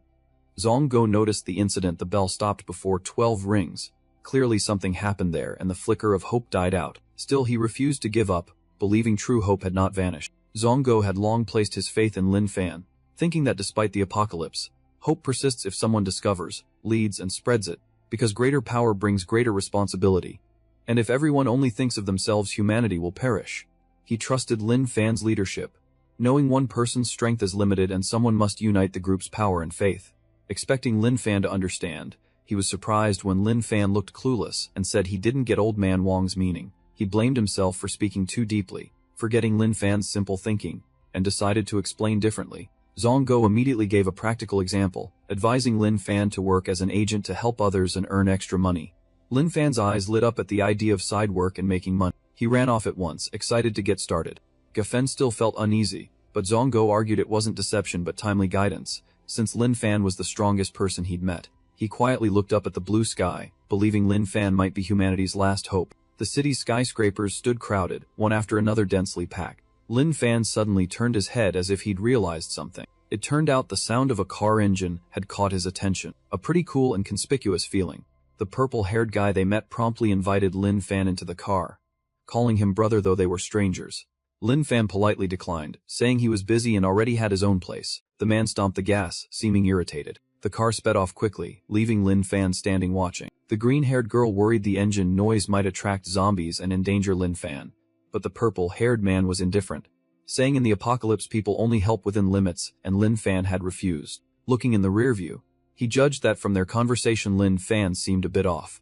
At that moment the mutated zombies rushed in, their speed clearly spiking to near its previous peak. Lin Fan felt that hunting zombies every day was annoying and boring, yet he was forced to keep fighting. The mutated zombies were insufficient to challenge his combat ability. After clearing them, Lin Fan felt somewhat relieved, suspecting zombies were evolving while he himself grew stronger thanks to the system. It seemed Lin Fan had just noticed an important clue. The red sows on the glass snapped him awake, reminding him it was a distress signal. Nai huddled in a corner, introducing herself as a 19-year-old dance streamer living in Hengda Prestige Garden, confident in her talent and fame. Nai recounted hiding at home since the apocalypse began, living on stored food, until her agent knocked, and she realized his brother was with him. Nai felt uneasy knowing Liu Bing was a playboy with lecherous eyes, and in the apocalypse the agent might secretly side with him. In sheer terror, Nai refused to open the door despite persuasion, but now food was nearly gone and she faced the risk of starving.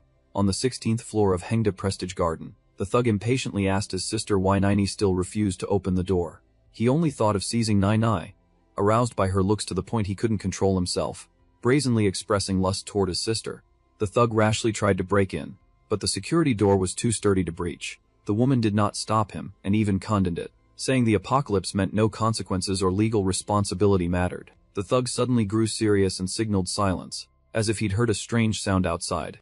The woman began to fear, suspecting zombies but too afraid to check, only able to wait and see. Someone approached and knocked on apartment 1705's door. The voice from outside terrified Nai, who begged repeatedly not to be disturbed. Nai was so frightened she covered her ears to calm herself, mentally collapsing and despairing, yet fearing being exploited if she gave in. Lin Fan decided to check, suspecting someone inside might be in danger. In the silence, Lin Fan heard a voice and realized he couldn't just stand by. Lin Fan punched hard enough to blast the metal door off its hinges. Before he could explain, he found himself facing Nai. Lin Fan tried to calm her, but Nai held a knife for self-defense, unable to stay calm with her door broken in during the apocalypse. Unexpectedly, Lin Fan recognized Nai as the dance streamer he'd watched and once financially supported out of admiration. Misunderstanding his motives, Nai threatened self-harm to preserve her purity and keep him away. Memories from films made Nai even more fearful, realizing people could be crueler than imagined and vowing not to fall into such tragedy. Lin Fan raised his hands to show he meant no harm, introduced himself as an agent, and explained he broke in only because he saw the distress signal and feared she was in danger.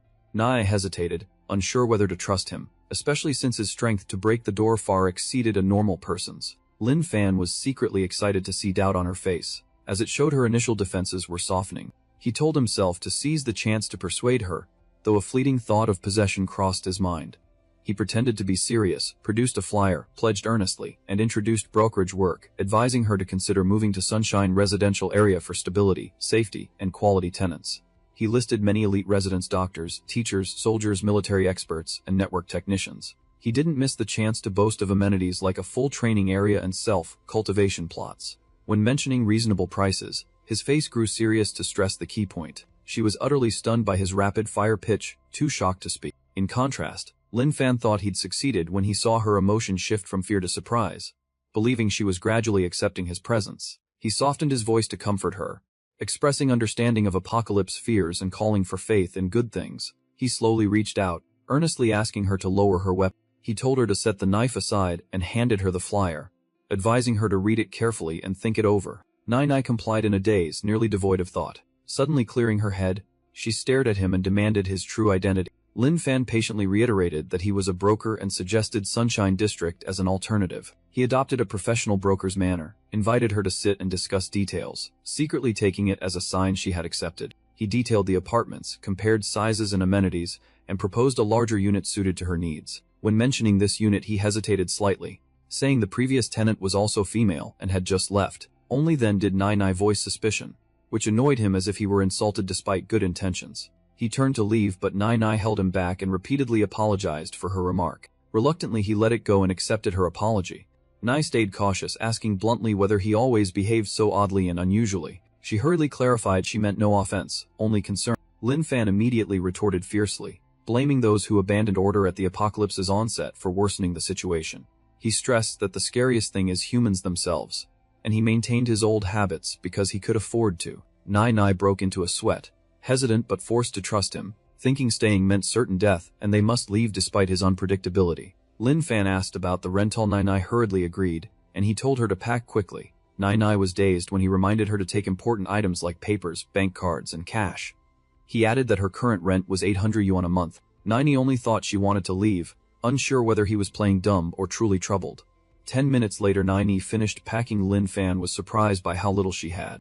Nai put on her coat and anxiously said survivors downstairs were dangerous and leaving wouldn't be easy. Lin Fan confidently reassured her that he was very strong, reminding Nai of his door, smashing punch. As they reached the door, a man suddenly appeared and blocked their way. Nai's face went pale as fear surged to the extreme. The thug brandished a knife and threatened to claim Nai or make them pay. Lin Fan only gave a cold smile, which enraged the man. Lin Fan calmly apologized and asked back, curious how the man planned to make him regret it. No sooner had he spoken than Lin Fan acted, forcefully snatching the knife from the man. His speed made the man flinch back in shock, stammering, unable to speak. The man turned deathly pale, unable to believe the knife he'd intended to use had been taken in an instant, faster than perception allowed. Lin Fan calmly lectured on the danger and illegality of using a knife to threaten others, as if giving a class.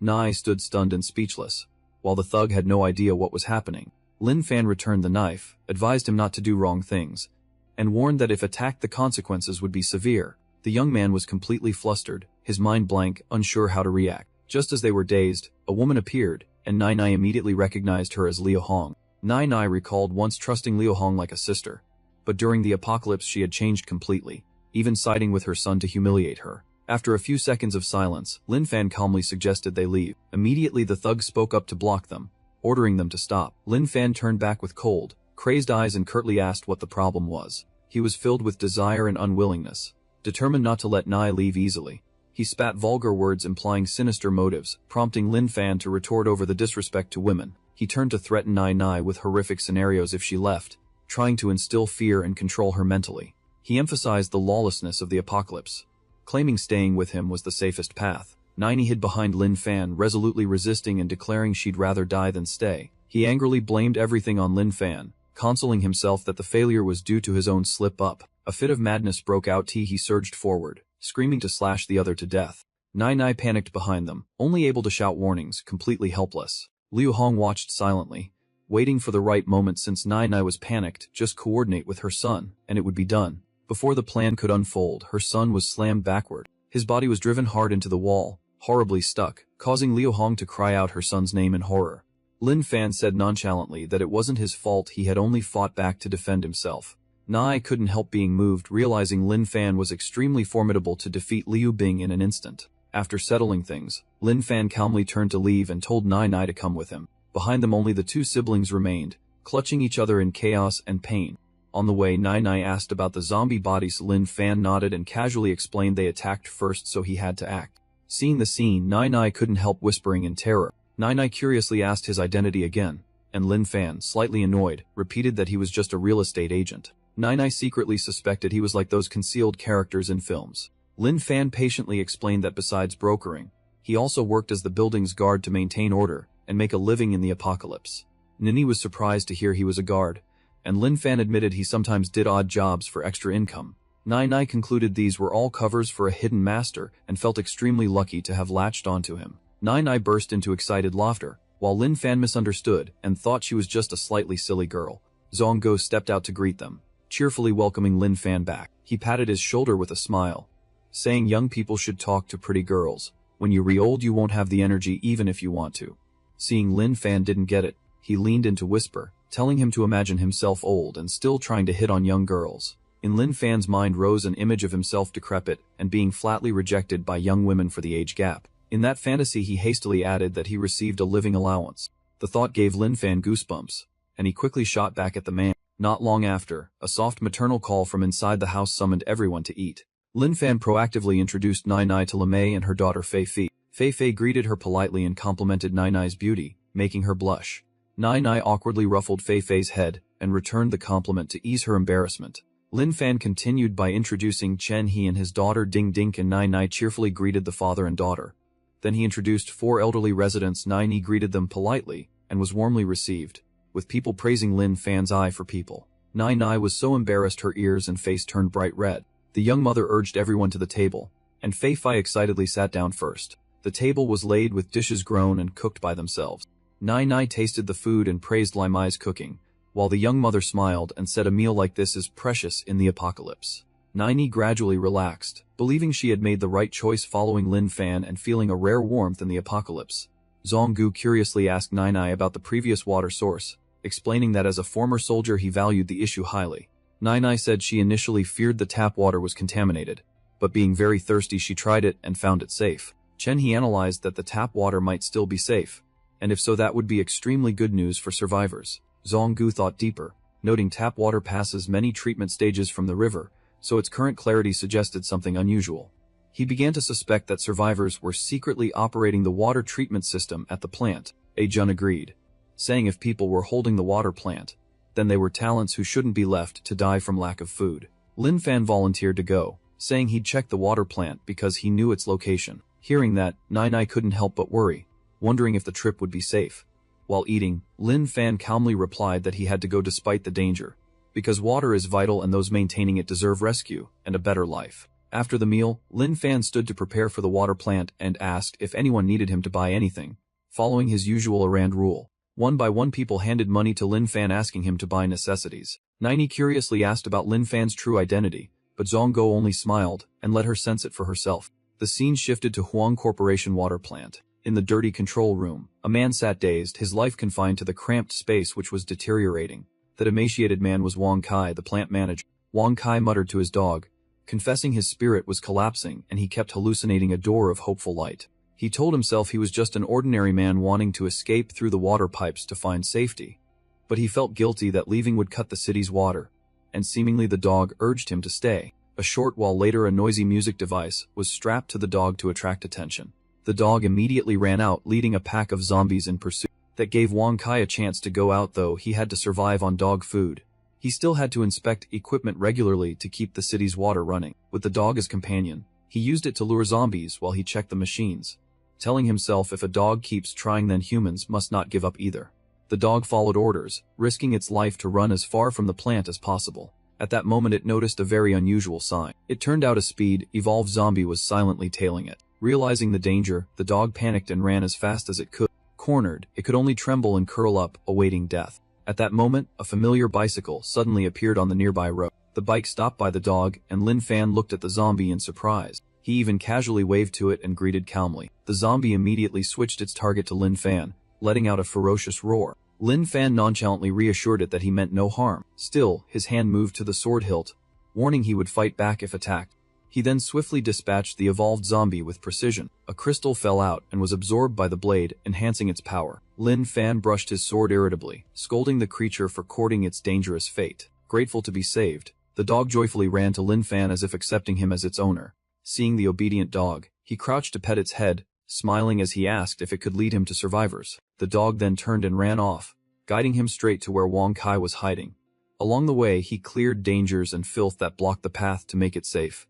Lin Fan was quietly pleased, judging the dog to be very clever. But when they arrived, before him was an empty space with no one in sight. The dog grew restless, running back and forth with its tail wagging anxiously. It returned to stand before him. He petted it and promised to follow, letting it continue to lead. The scene shifted to a sterilization room thick with chlorine smell. Wang Kai collapsed in exhaustion, cursing his luck and worrying about his dog after the zombie encounter. He clutched his head in turmoil, torn between going out to face danger or returning to open the door for the dog, which would surely die otherwise. At his lowest, Wang Kai suddenly heard his dog's familiar barking. He hurriedly reassured himself it was only a hallucination, that the dog couldn't possibly be there. Suddenly a voice called asking if anyone was inside, making Wang Kai flinch to the side, believing his hallucinations were worsening. At that moment, the inner door was brutally broken down by Lin Fan.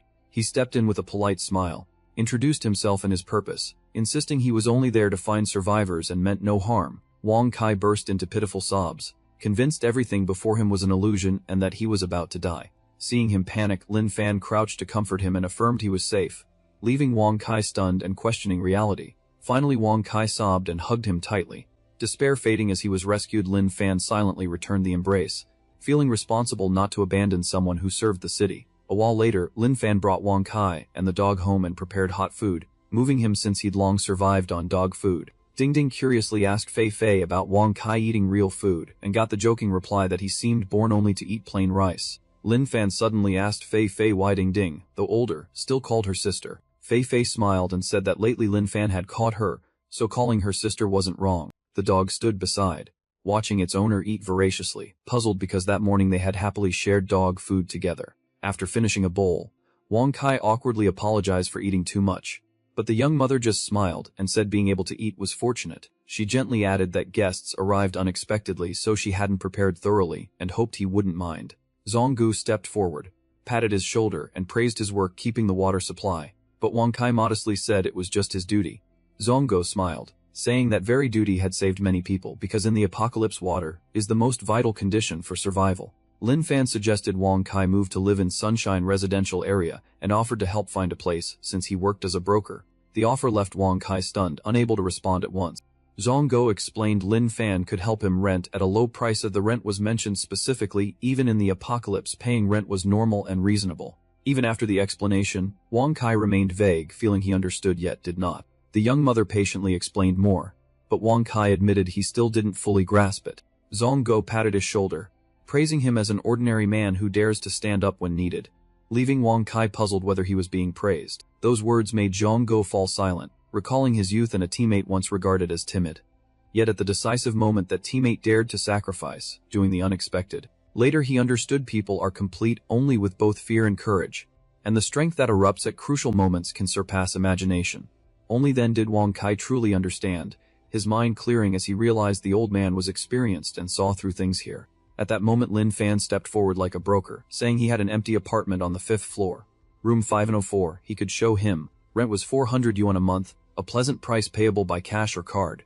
Lin Fan's enthusiasm made Wang Kai more embarrassed, thinking gratefully that in this apocalypse he really couldn't afford to pay rent. At the tense moment, Zhang Go stepped in and offered to have the rent temporarily charged to his card, letting Wang Kai repay after he received wages from the plant. Those words stunned Wang Kai again, who could hardly believe the concept of wages still existed in the apocalypse. After a moment's thought, he remembered something important and hurriedly asked Lin Fan if there were any measures to deal with zombies. Lin Fan pointed to himself and confidently asserted that he was very strong, and everyone here had witnessed it. Zhang Go immediately signaled confirmation, repeatedly nodding to Wang Kai to vouch for the claim. Wang Kai looked at the others, and they all nodded unanimously without hesitation. Nai even felt Lin Fan's strength wasn't just strong but almost beyond imagination. Wang Kai suddenly knelt, begging Lin Fan to check the water plant with him every noon, because it needed daily supervision and he couldn't handle the danger alone. Lin Fan yawned and replied there was no problem, then said if there was nothing else he'd return to his room to rest. After Lin Fan left, Wang Kai curiously asked Zhang Go about his identity and was told that when times are perilous, heroes will emerge. Zhang Go added that origin doesn't matter, what matters is Sunshine Residential Area is everyone's refuge and source of hope, and that was Lin Fan's wish too, which made Wang Kai understand and nod. That night, at the desert base, the atmosphere grew serious. Reports from Dragon Palace and Hanengan bases were compiled, showing that nuclei taken from mutated zombies produced no effect after many tests. A volunteer soldier swallowed a crystal for testing, but the results were completely unfavorable. Recordings showed that when the crystal entered the body, flesh and blood transformed violently, and the tester died of blood loss in just 3 minutes. This proves swallowing the crystal is a wrong choice and ineffective. She adjusted her glasses, concluded the human body can't tolerate the crystal, and presented data on recorded zombie types. This zombie was classified as a strength type. Its force bursts are terrifying. Tests show a strength zombie can flip a 2-ton vehicle, with highly dense muscle growth. Conventional weapons are almost useless. Even headshots can't penetrate its bones. The next type favors speed, moving fast, climbing well, and highly agile. Speed zombies can run up to 150 km without fatigue, making close encounters nearly unsurvivable. Screaming zombies can emit extremely loud sounds that cause severe pain and disorientation in humans. Their noise carries far and attracts other zombies, and within days the volume increases significantly. The story shifts to another location, focusing on a group of lucky survivors. My name is Gu Hankai, served 9 years in the military as an officer. Unexpectedly, soon after returning home the apocalypse broke out and zombies appeared in real life. Currently our group has only 5 survivors besides MEF 4 women and 1 man, including a pregnant woman and her husband. Others split due to conflicts. No one knows the current condition of the group that left. A thin worried man asked about the outside situation. Gu Hang could only shake his head, reporting things were not good. He turned to the pregnant woman, her husband, said she was better but might be close to giving birth, which made her anxious. Before the husband finished, Gu Hang patted his shoulder reassuringly, promising he would stay to help. He knew deep down there was no solution beyond comfort. Giving birth in the apocalypse meant no hospital access and risk of attracting zombies. Gu Hang told everyone to stay while he went out to scavenge. The husband asked to go but Gu Hang refused, saying he was fitter and more likely to escape danger. The husband reluctantly agreed to stay and told him to be careful. Gu Hang said he'd retreat immediately if he encountered zombies. The husband said he wasn't worried about zombies but mentioned a recent apocalypse legend, which shocked Gu Hang. He recounted a rumor about a swordsman wandering among swarms of zombies, dubbed strange titles like the undead spirit of the apocalypse. Those chaotic titles baffled Gu Hang, who felt they were baseless rumors. Scene shifts to the warm residence. Zhang Go asked about Lin Fan's schedule, and he calmly listed a series of daily tasks. His business made the old man laugh, saying that amid the apocalypse Lin Fan seemed the busiest person, perhaps the remaining hope. In another corner, Liang Yan patiently tutored 2 children. The young mother happily helped everyone, and was warmly received by Madame Su with a smile, because they were short-handed. Nai had just finished her run. Seeing Lin Fan, she addressed him with formal terms. Nai was displeased and asked him to call her more familiarly, like Xiao Nan or Nai Nei. Lin Fan verbally agreed but kept using the old form, leaving Nai at a loss for words. As they walked and talked, Nai Nai repeated Mr. Wang's words that hope remained and Huang faction would revive. Then asked Lin Fan if he believed it. He asked her what she thought. Nai Nai smiled, looked him in the eyes, and said she hadn't believed before, but after meeting everyone her faith had appeared. Hearing that, Lin Fan laughed, saying she'd found her own answer, persist in faith and results will come sooner or later. Nai Nai suddenly raised a long, hidden question why in the apocalypse he still thought about doing business and making money when outside was full of looters. Lin Fan replied he feared that once order returned it would be too late to fix things, implying he worried about the long-term future and slowly convinced Nai Nai of Mr. Wang's words about him.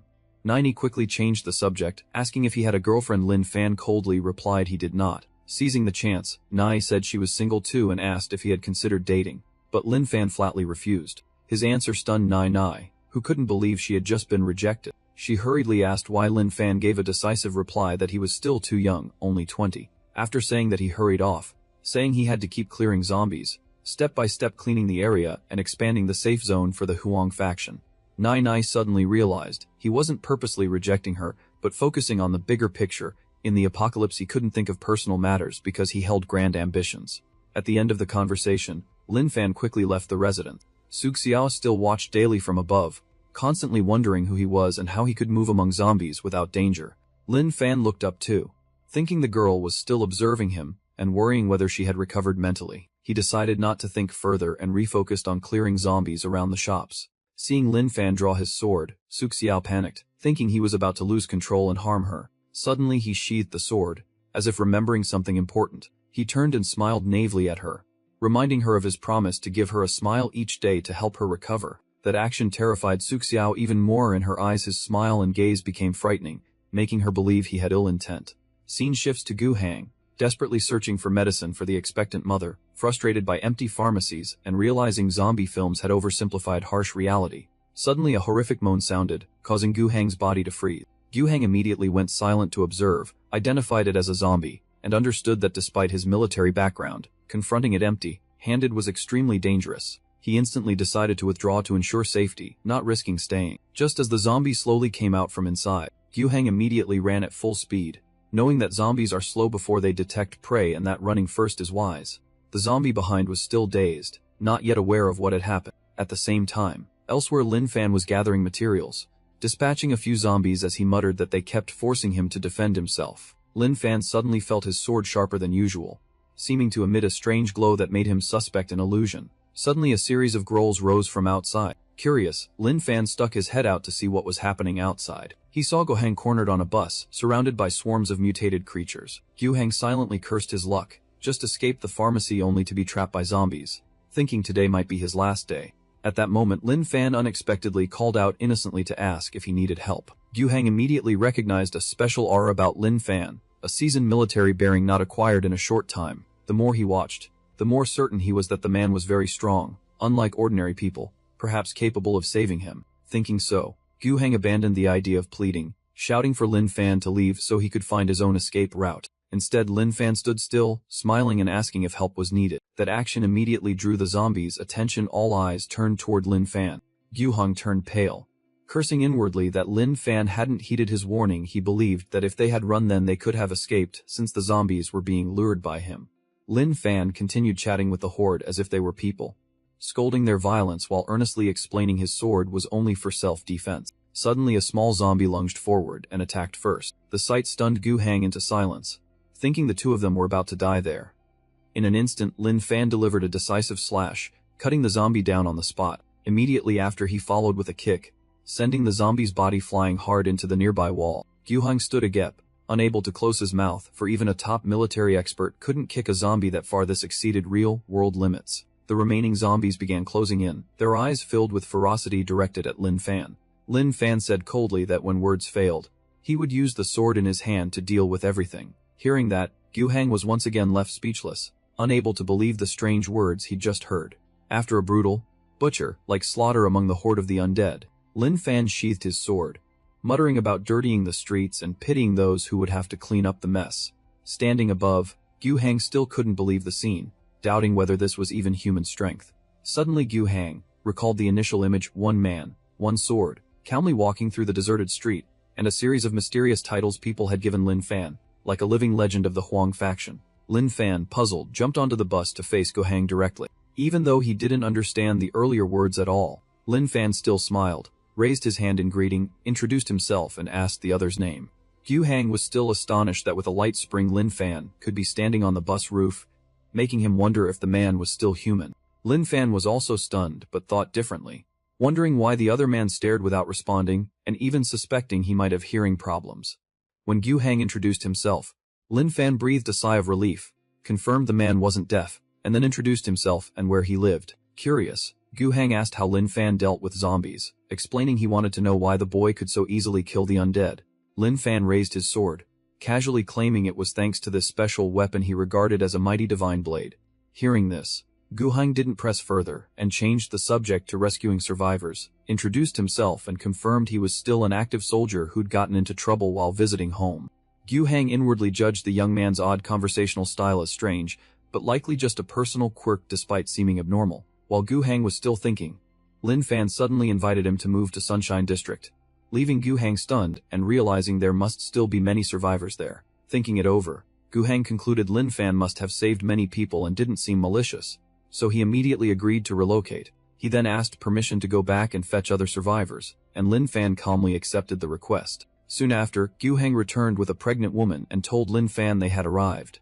Lin Fan asked about their relationship, and Gu Hang explained Yang Ho was simply a survivor they met during the apocalypse. Hearing that, Lin Fan hesitated and then asked about her husband. Yang Hai answered coldly with a short sentence that stunned those listening. Lin Fan pulled Gu Hang aside to ask privately, and he began to recount everything from earlier when he went out to find medicine. After he left, Yang Hai encountered a well-prepared group of survivors who at first seemed friendly and believed unity would improve their chances. However, when they discovered Yang Hoi was pregnant, the group changed their minds, flatly refusing and telling everyone else to leave. What Gu Hang couldn't accept was that Yang Hui's husband also left, showing no concern for his pregnant wife. When Gu Hang returned, Yang Hoi had been abandoned and was alone. Gu Hang looked at Lin Fan and anxiously asked whether he considered pregnant women a burden. Lin Fan smiled naturally, and replied that they were his guests, which relieved Gu Hang, who felt Yang Hoi had at least found some luck despite the betrayal. Suddenly Yang Hoi was hit by severe abdominal pain, clutching her stomach with a pained expression showing labor had begun. Gu Hang immediately realized she might be about to give birth, and at that moment Liang Yan rushed out, urging them to check her right away. Before Gu Hang could finish, Liang Yan insisted they take her inside, and Lin Fan comforted everyone that Madame Su was an experienced military medic who would handle it. After a while of waiting, everyone anxiously asked about Yang Hoi's condition in the room. Madame Su stepped out and reported the cervix had dilated. Labor was about to begin but conditions were extremely dangerous. She ordered the men to leave and asked Lai Mei and Yan Nai Nai to assist, forcing a risky attempt. Hearing this, Lin Fan immediately went on alert and drew his sword, understanding that childbirth in these circumstances was extremely perilous and a single mistake could be fatal. Seeing Lin Fan prepare to leave, Mr. Wong couldn't help but ask where he intended to go. Lin Fan smiled and said childbirth required shouting to gather strength, so he would stand guard at the district gate to ensure safety, and let her deliver in peace. Gu Hang anxiously objected because it was too dangerous, but Lin Fan insisted they had to create enough safe time and space for the child to be born. Lin Fan said that in the apocalypse, hope is made by people, and that hope can begin with the smallest children. The child about to be born is the hope everyone protects and hands on to the next generation. He calmly said they just needed to keep the area ventilated, and as a protector of Sunshine District, it was his duty. His recent paycheck obliged him to act in line with that responsibility. At that moment the little girl curiously asked Mr. Wong about the general mentioned, simply wanting to understand the story. Mr. Wong smiled and recounted a battle where General Dong led troops to hold the line fiercely, just to buy time for a female soldier to give birth safely. The battle cost many lives, and some questioned why such a great sacrifice would be made for a child, which enraged General Dong and made him question the meaning of the sacrifice. He asserted that all sacrifices were for the children, that the future must be protected, and only those who share the nation's fate could truly understand that. Lin Fan was sitting reading Stark and his 365 girlfriends, feeling the protagonist indeed had a colorful life. At that moment a vehicle drove by. The vehicle suddenly reversed back to where Lin Fan was sitting.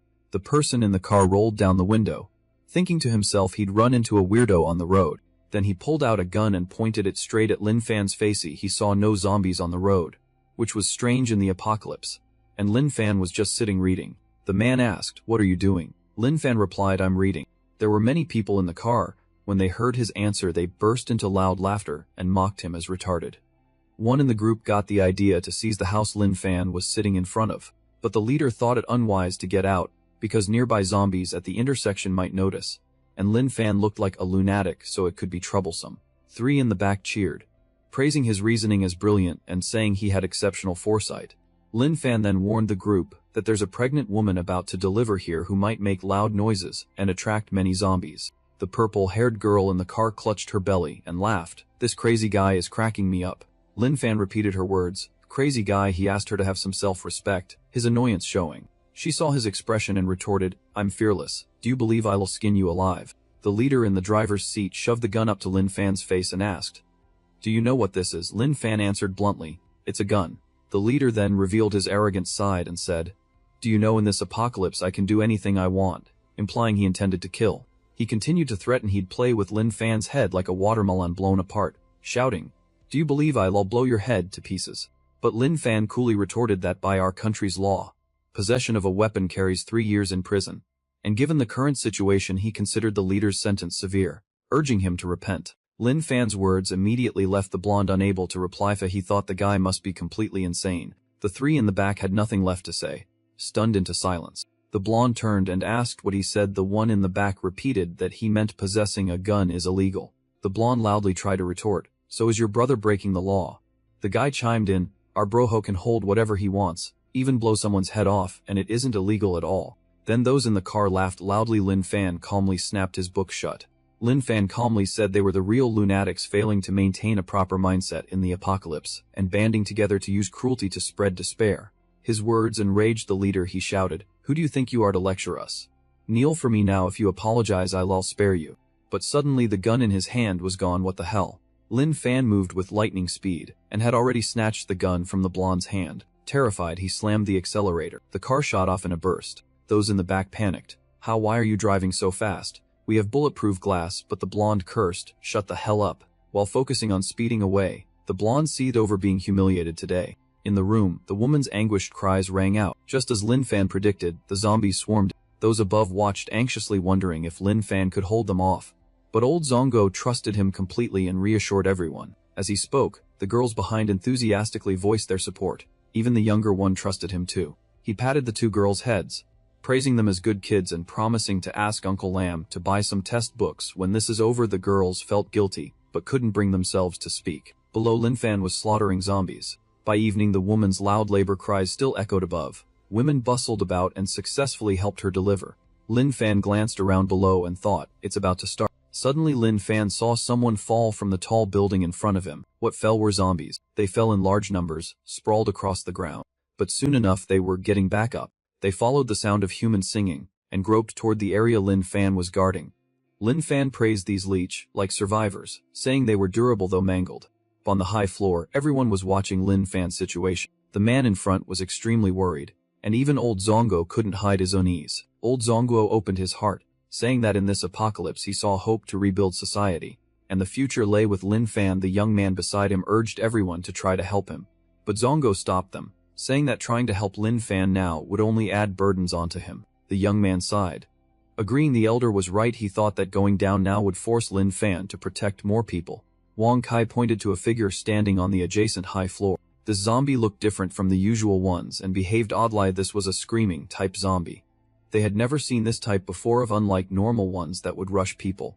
This one looked very strange. Immediately, that zombie began to show its ability. It let out a roar and shoved forcefully forward. The sound nearly deafened the group. Even those inside the room were affected. Nai Nai rushed out and warned everyone to wet cotton and plug their ears. A girl inside called out, "Nai Nai, where are you going?" At that moment the singing gradually quieted, and 3 men in the corridor asked each other if they were okay. Lin Fan also had to endure pain from the awful roar. He worried whether Hui Yang could withstand labor. Lin Fan targeted the screaming zombie, determined to kill it first. Suddenly something caught his attention as he moved. The ones he had chopped down lying across the ground began to move. They all rose at once and ran off in the same direction. These creatures seemed to sense something at the same time. The pink-haired girl in the high-rise looked down in terror. It was her first time seeing such a massive zombie horde. Many survivors in other buildings poked their heads out, stunned by the horrific scene on the street below. Zombies could be heard from alleys all over the city. Seeing the numbers, Lin Fan grew worried as he guessed the horde was drawn by the screaming zombie. Near him there was the sound of a door opening. Lin Fan turned alertly and a small hand tugged his shirt. It was Nai Nai, who somehow managed to get close to him. He asked in surprise, "Why did you come down here?" Nai Nai burst into tears, saying she came because she was worried about him. "You idiot!" Lin Fan was startled and stared at her. Lin Fan patted her head and gently said, he had to hold this position. If he fell back their place would soon be lost. She should return to Hui Yang's group since Madame Xu still needed her help. Lin Fan pushed her through the door. Nai Nai tried to ask, "Aren't you afraid?" Facing the zombies, Lin Fan answered plainly, "Of course I'm afraid. But I won't stop and I cannot retreat." A giant zombie foot slammed heavily on the ground. A massive zombie appeared in the area, its eyes bloodshot and terrifying. It lunged at Lin Fan as soon as it saw him. That zombie took a slash to the chest. One of Lin Fan's moves split it in two. He thought it felt a bit odd. Lin Fan suspected his sword might be strengthening as more zombies appeared. He wondered if something in the zombies' bodies could enhance weapons. At that moment the screaming zombie unleashed its deafening move again. At the ear-splitting roar, the zombies in the street grew excited as if controlled. Even Lin Fan holding his sword felt worn out by these waves of zombies. One wave after another was exhausting. He was pressed by the crowd of zombies up against the gate. From above, Wang Kai began to tremble as he saw Lin Fan being cornered. Inside, the father held the two girls and felt helpless, thinking they should be studying and living protected in a bright environment. But the current scene was so pitiful for them. Kohen upstairs stared blankly at Lin Fan's struggle, feeling it was exactly like a movie he'd seen. His hands and feet trembled. He had once thought that if the zombie apocalypse got this bad, maybe he should just kill himself. He stood looking down uneasily, wondering if this world still had any hope. Old Zongo stepped closer. "Hope, of course there is hope. Don't be so pessimistic. As long as one person holds hope, hope remains." He continued, "Analyze this. Look at those below. The lone Lin Fan holds hope, striving to save the world, while you up here only know despair." If Lin Fan heard this, what would he think? Zongo patted the young man's shoulder. "You only have one life. Fighting for hope, even if you die, is worthy." The young man regained his faith. The father holding his two daughters watched Zhonggo and vowed inwardly that without Lin Fan here, Wang Zhonggo truly is an indispensable pillar. Mr. Wang thought to himself that as the oldest here, he mustn't show fear and should work to inspire everyone's confidence. Below, Lin Fan was using all his strength to kill each zombie. One leapt at his feet. Lin Fan stomped its head into the ground. Despite the many attacks, he still hoped to win this wave. While fighting, he wondered how many people at Huang facility hadn't turned yet. He swung a wide slash that cleaved nearby zombies, and someone shouted Lin Fan's name loudly. It was Kohan. Encouraged earlier by Wang Zonggu, he was forcing his way closer to tell Lin Fan that the screaming zombie had attracted the horde. Lin Fan swung his sword and cut down several more at once, saying, "I know, get inside the house quickly." The young man tried to turn away, thinking this was as far as he could go, and that Lin Fan must be relied on next. Lin Fan noticed he could hear a wave like shouting from somewhere distant. He forgot his pain and cut through another group of zombies. Fortunately, the reminder made him aware of it. Then Lin Fan leapt high, deciding what to do next. Soon Lin Fan moved across buildings and found the screaming zombie. He took a run and jumped down, cutting off a zombie's arm to use as a foothold. He then looked up at the screamer with disgust and said, "It's all your fault." Lin Fan shot up like lightning. He aimed his sword at the screamer to deliver a strike to send it to hell. The zombie panicked and fled. Lin Fan swung with lethal intent. "You think you can run?" He hurled his sword straight into the screamer's torso, splitting it in two as it tried to escape. System notice: a killed a screaming zombie. 3 points. The door opened. Wang Kai ran out excitedly to announce the baby was born. It was a boy. His face suddenly went pale when he saw Lin Fan. Our protagonist was in a very unstable state. He had fought and killed the zombies but still stood in delusion, swinging his sword randomly. Lin Fan kept muttering, "Must not retreat. Don't let any zombie in." Then the other guy ran over and grabbed Lin Fan's hand. He cried, worried about the protagonist's condition, tearfully telling him everything is over. The zombies are all dead. Lin Fan smiled. "Oh, that's great." After saying that, Lin Fan collapsed on the spot. While after he woke, the first thing Lin Fan saw was his feet soaking in a tub of warm water. Nini was the one caring for and bathing him. Nini feared Lin Fan would misunderstand, so she hurriedly explained she was only helping clean his body, nothing more. Lin Fan smiled lightly and said, "All right, I know, go outside so I can change." Nini, embarrassed, stepped out timidly, her face flushed bright red. As she walked, she suddenly slipped. Nai fell into the tub, trying to step out to avoid awkwardness. She instead tumbled into the tub and sat with Lin Fan, and Nai again insisted it wasn't intentional. Outside, Wang Kai peeked in to see what was happening in the bathroom. Everyone outside assumed Lin Fan and Nini were having fun together. Old Zongo joked about youthful vigor, while the father covered the girl's ears to shield her from adult sounds. A little later, Lin Fan went to Hui Young's room after she gave birth, and everyone asked about his health. But Lin Fan said he didn't feel tired at all, on the contrary, he felt much stronger than usual. The system showed Lin Fan's current strength reached 605 at a superhuman level. Everyone looked at Nai with sly suspicion, thinking they should ask her how strong Lin Fan really was, while she blushed, unsure what to say. Old Zongo cleared his throat a few times, then told Lin to go and see the newborn. Lin Fan asked the woman if she'd named the baby yet, having just delivered. She hadn't thought of a suitable name. Madame Su said Hui Yang wanted her to think of a name, but she hadn't chosen one because a name accompanies the child for life, so it's important. Lin Fan nodded. Madame Su, you make a good point. Hui Yang smiled and said, then I'll try to think of one. She thought a moment, looked at her newborn, and said they hadn't settled on a full name yet, but for now call him Juju. Kohan thought Hui Yang still cared about the man who abandoned them. He didn't know what to say. But Hui Yang must be deeply upset inside. A little girl ran to Lin Fan to boast that yesterday the two sisters weren't scared at all, and old Mr. Wang even said he'd buy exam papers for them. Fei Fei stood behind uneasy, wondering why exam papers were mentioned, feeling something bad was about to happen. Lin Fan immediately patted the girl's head and promised he'd definitely buy the exam papers for them. The girl turned and smiled happily at Fei Fei. Says, Uncle Lin Fan promised to buy the exam papers for us. Are you happy? Fei Fei thought inwardly, no, I'm not. Ting Ting has worked too hard, please. Seeing Fei Fei's face, Ting Ting suddenly stopped and asked, what's wrong with you? Fei Fei couldn't cry out loud and said, Ting Ting, now I want to sing you a song. Fei Fei sobbed while humming the song's words. Listen to me say thank you. Your heart is warm and innocent. While Ting Ting didn't understand what was going on. Old Zongo smiled at the two children. Look how happy they are.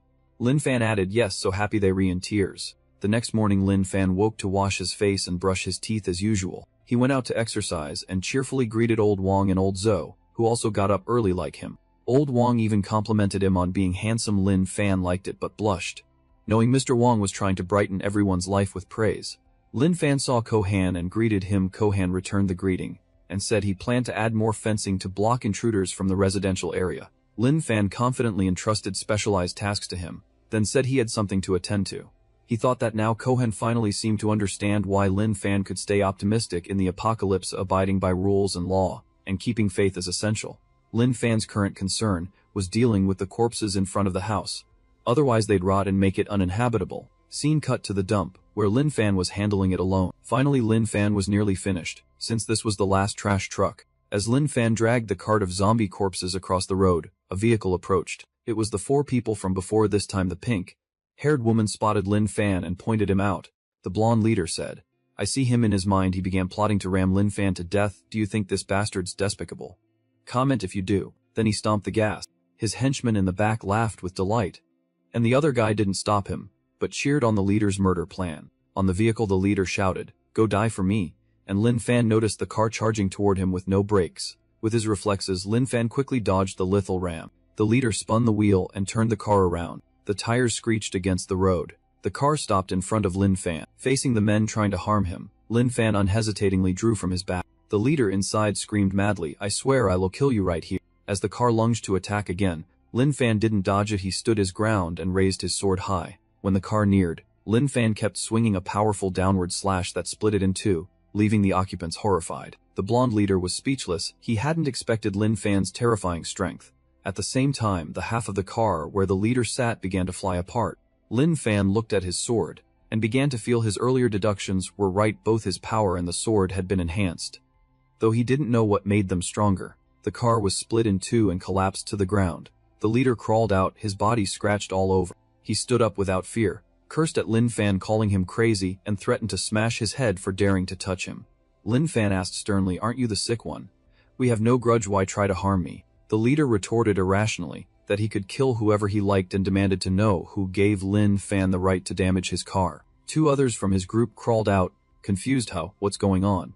He barked back, you ask me, who do I ask? Seeing his attitude, Lin Fan couldn't help sighing, since the man was nothing but full-mouthed and hot-headed. His next words froze them. Lin Fan pointed at the group and said, fine, if you break the law you must face the consequences. Come with me to the police station. The leader tried to lunge and punch Lin Fan, but the pink-haired woman quickly held him back. He shoved her hand away and spat at her. Get out of the way, you filthy woman. Then he clenched his fist and charged at Lin Fan. I've never seen anyone as unreasonable as him. He's the type who tramples others, don't you think? But Lin Fan only needed to lightly block his punch to render him immobile.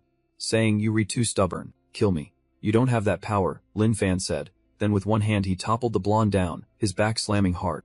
A moment later Lin Fan had tied the group up, their faces were bruised, and he led them to a place they didn't know. Lin Fan returned to his corpse, clearing work, and calmly said, "I'm taking you to the police station." The pink-haired girl asked timidly, "The police station?" The blonde's two henchmen then softened their voices to Lin Fan. "It's the apocalypse, why take us to the police? We'll do anything, please let us follow you." Lin Fan replied coldly. The woman thought to herself, in times like this who needs men anyway? "You two idiots, watch me show you how it's done." When sweet talk failed she switched to seduction, using her looks to attract Lin Fan and claiming she had many refined skills. But Lin Fan simply refused immediately. In a distant room someone stood behind a curtain watching Lin Fan.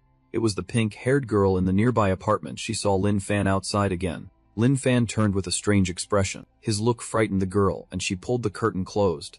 Thinking he's a pervert and unaware of what's inside the trash he's dragging.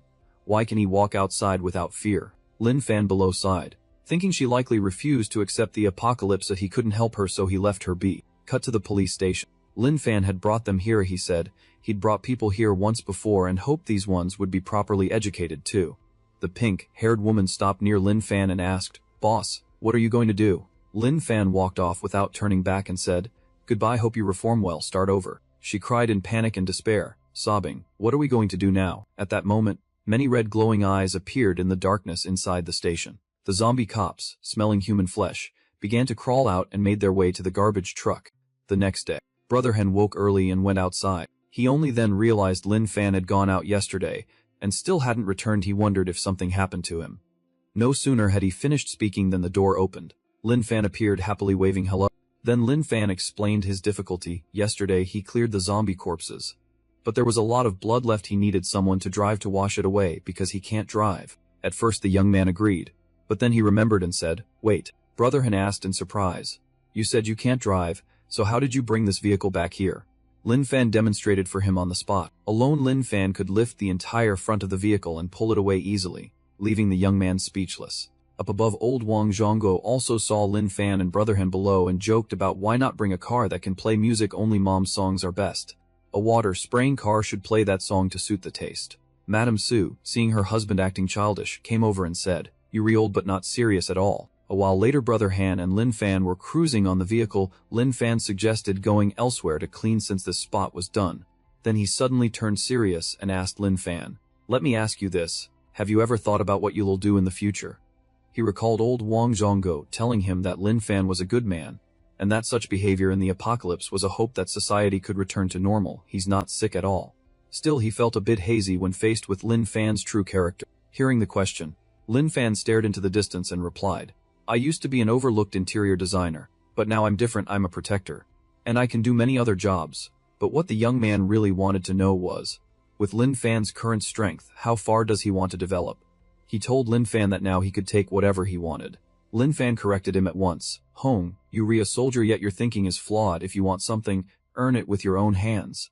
Don't steal from others." Lin Fan's blunt words left him awkward. Then Lin Fan concluded, "I want to strive on my own, not exploit the apocalypse to seize opportunities." Suddenly Lin Fan noticed someone odd following them and told them to stop the vehicle. A massive zombie, the brute strength type, appeared. Lin Fan got out to take a closer look, while Kohen on the vehicle warned him to be careful. As Lin Fan drew his sword he thought, "Another evolved type, there are more of them these days." Suddenly the big zombie leaped up and attacked Lin Fan first. Cut to a desert base where someone shouted, "Stop it, do not let it wreck this place." In this area a huge zombie was furiously trampling and destroying the base's assets. This was also an evolved zombie, even armored vehicles couldn't stop it, and the atmosphere was chaotic. Inside the base scientists and researchers were desperately calling for help. There was a female commander and an elderly doctor there. Cut back to Lin Fan's location. The evolved zombie was screaming in pain. It was stabbed in the head by Lin Fan. As he drove the blade down he found the creature's skull extremely hard, something resisting his force. But his strength was no joke. The sword's tip reached the zombie's brain. Lin Fan pushed harder and his sword sank into the massive head, black blood spraying everywhere. Lin Fan successfully killed the evolved zombie, and the system awarded him 3 points. The beast's collapse made the area tremble slightly. Only then did Cohen dare to run down, asking, "Lin Fan, are you okay?" Standing amid the dust, Lin Fan answered calmly, "Don't worry, I'm fine, I can protect you." Cohen was stunned by Lin Fan's aura. Lin Fan noticed his expression and asked, "What's wrong?" He replied, "It's nothing." Brother Han felt a pang. He used to say he'd protect others, but rarely did anyone tell him they'd protect him. A while later, at the spot where Lin Fan had killed the creature, a group discovered the dead monster in the road.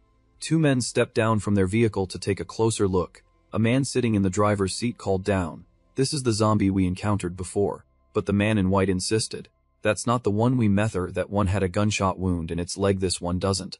The young man in the blue shirt standing outside was curious who had killed the zombie. Seeing it died from a single slash rather than gunfire horrified the man in white, because killing it that way meant facing it solo, proving the killer was no ordinary person. There was another person in the car. The woman sensed something was wrong and urged the man driving to leave quickly. Cut to the Sunshine District housing complex. The group arrived. The driver was puzzled, because the place was very clean, as if someone had been tidying up. He pointed ahead and said, "Look at the door of that building, it's been repaired," which means someone's here. But the woman was extremely cautious, saying forget it, contacting people in the apocalypse is dangerous. The young man in blue recalled finding a pitiful boy once who nearly stabbed him to death. At room 74 of the Sunshine District, someone knocked on the door. Lin Fan, on guard with a knife, opened the door and asked, "Little Yen, do you need something?" Seeing Nai Nai enter, Lin Fan couldn't help thinking that since she moved here, Little Yen had become brighter and more beautiful. Even her outfit left him speechless. And Nai Ni wanted to come inside immediately. Lin Fan happily opened the door for her and said she was the second girl to enter his home. Nai Nai felt annoyed. "What? Another woman was here before?" she asked. "Who was that?" Holding the knife, he replied awkwardly, "Oh, that was my neighbor. But I cut her to death with a knife already." Nai Nai went cold hearing Lin Fan, and her voice trembled. "Lin Fan, you're funny. If that had been me, I'd have run in 8 directions." Lin Fan scratched his head sheepishly. "Some things don't need explaining. If she thinks I'm entertaining, fine, consider it entertaining." Nai Ni, still trembling, said, "Lin Fan, maybe put the knife down and say you re-cooking." Nai Nai breathed a sigh of relief, thinking she'd overreacted and he was probably joking. Lin Fan put the knife down and asked what she had come for. Nai Nai blushed and sat down, admitting the real reason. She wanted him to buy some supplies, because her relatives were coming. She meant her period was about to start. Lin Fan was surprised. Her relatives? She's lucky people are arriving unharmed in this apocalypse. I'll buy some things and cook a feast for her. Not understanding female terms, Lin Fan scratched his head and Nai Nai waved her hand, blushing, saying, "No, not that. I mean there are too many zombies outside. Could you buy me some sanitary pads?" Lin Fan waited until she said it, and then understood. He awkwardly scratched his head. Nine had no choice but to ask him for this favor. Lin Fan agreed cheerfully. "Sure, I'll buy them tomorrow." And Nai Nai also asked him to get some for the other women in the building. Cut to the Huang facility water plant. Wang Kai and Lin Fan finished inspecting the water plant equipment and prepared to leave. They rode bicycles to avoid attracting zombies' attention. On the way back they crossed a large bridge. Wang Kai, at the rear, pointed and spotted survivors in the distance on a boat. Looking closer, there were 2 men and 3 women on the boat. The 2 men were fishing, while the 3 women danced to music. Wang Kai worried they might attract zombies. Lin Fan wasn't sure whether they should help. Lin Fan thought they could use river water for cooking and fish for food. If they can't swim, they were safe. What else could be more dangerous in the apocalypse? Then the 2 left and went to a bookstore. Lin Fan told Wang Kai to wait outside for him. Seeing the 2 kids eager to learn, Lin Fan bought 10 sets of practice exams for them to take home, thinking they'd be so happy they'd cry. The 2 went to a mother and baby shop. Lin Fan told Wang Kai to wait outside for him. Lin Fan thought of Hu Yang, who has a small child and surely needs items from here. He knew she'd be too shy to ask. After a while they reached a supermarket. Lin Fan told Wang Kai to wait outside a bit. Wang Kai felt awkward because they only had small bikes and Lin Fan took so much stuff. Lin Fan bought many necessities and didn't forget the sanitary pads Nai Nai asked him to get. Suddenly a zombie approached from behind. Its tongue stretched down to its belly as it lunged at Lin Fan. Seeing it, Lin Fan slashed and cut it in 2. Then he heard more zombie noises and guessed one was coming toward him. The sound came from another direction, so Lin Fan turned alert. There's one over there too. He hurried toward the source of the noise. Lin Fan suddenly discovered a little boy. He grabbed the boy's hat and jacket, terrifying him. Lin Fan scooped the boy up with one arm and jumped down nimbly. Seeing the boy's frightened face, Lin Fan reassured him, "Don't be afraid, I'm human." At that moment zombies smashed through the doors and swarmed in. The zombies poured into the supermarket panicked. People ran off, and the boy thought Lin Fan was crazy for standing up to them in such a crisis. While fleeing, the boy looked back at Lin Fan in bewilderment. Usually people flee wildly at the sight of zombies. What's going on? This person dares to face them. Lin Fan acted fast, slicing several times until the zombies ahead were cut into pieces scattered everywhere. The boy stared in horror at Lin Fan's actions and stepped back speechless. Quickly, Lin Fan had dealt with the Horde. He approached the boy and asked what he was doing here. Thinking a child surviving the apocalypse was very fortunate, the boy trembled as he looked at Lin Fan and said, I came for food. Lin Fan asked, just you alone? The boy bowed his head and politely replied, yes thank you, I'm going home now. As the boy was about to leave, Lin Fan called out, wait. Lin Fan was puzzled. It's strange for a boy to reach the supermarket in such dangerous times, and the boy remained wary of him. Seeing the boy's pitiful state, Lin Fan hinted he'd take him home, but the boy didn't answer. After a while the two went to the boy's home together, and Lin Fan learned his name was Gu Zicheng. Hearing the boy's name, Lin Fan remembered a man named Gu he had once slain and disposed of. He asked the boy if he knew what Lin Fan did for a living. Before the boy answered, Lin Fan replied, I'm a security guard and also act as a housing broker. He asked if the boy lived with his grandfather, and the boy politely said yes. Back at the small house the boy shouted, Grandpa, I'm home. Inside the small room, the boy's grandfather was paralyzed in both legs. The boy cheerfully told him he had found bread and noodles. The grandfather was glad to see his grandson return safely, and was surprised a man had accompanied him. At the sight of Lin Fan, the grandfather feared he would steal their food, since they had been bullied by neighbors before, and had all their food taken. Seeing the old man's eyes, Lin Fan knew he was wary, so he said plainly that he wasn't a bad person. He had met the boy by chance at the supermarket, and only wanted to bring him home safely. Gu Zicheng happily told his grandfather that Lin Fan was very strong, and could cut down all the zombies. The grandfather was a bit embarrassed and worried. Oh. So that's it. The grandfather looked at Lin Fan with gratitude. Young man, thank you for helping the two of us. Lin Fan waved it off. It's nothing, a small matter.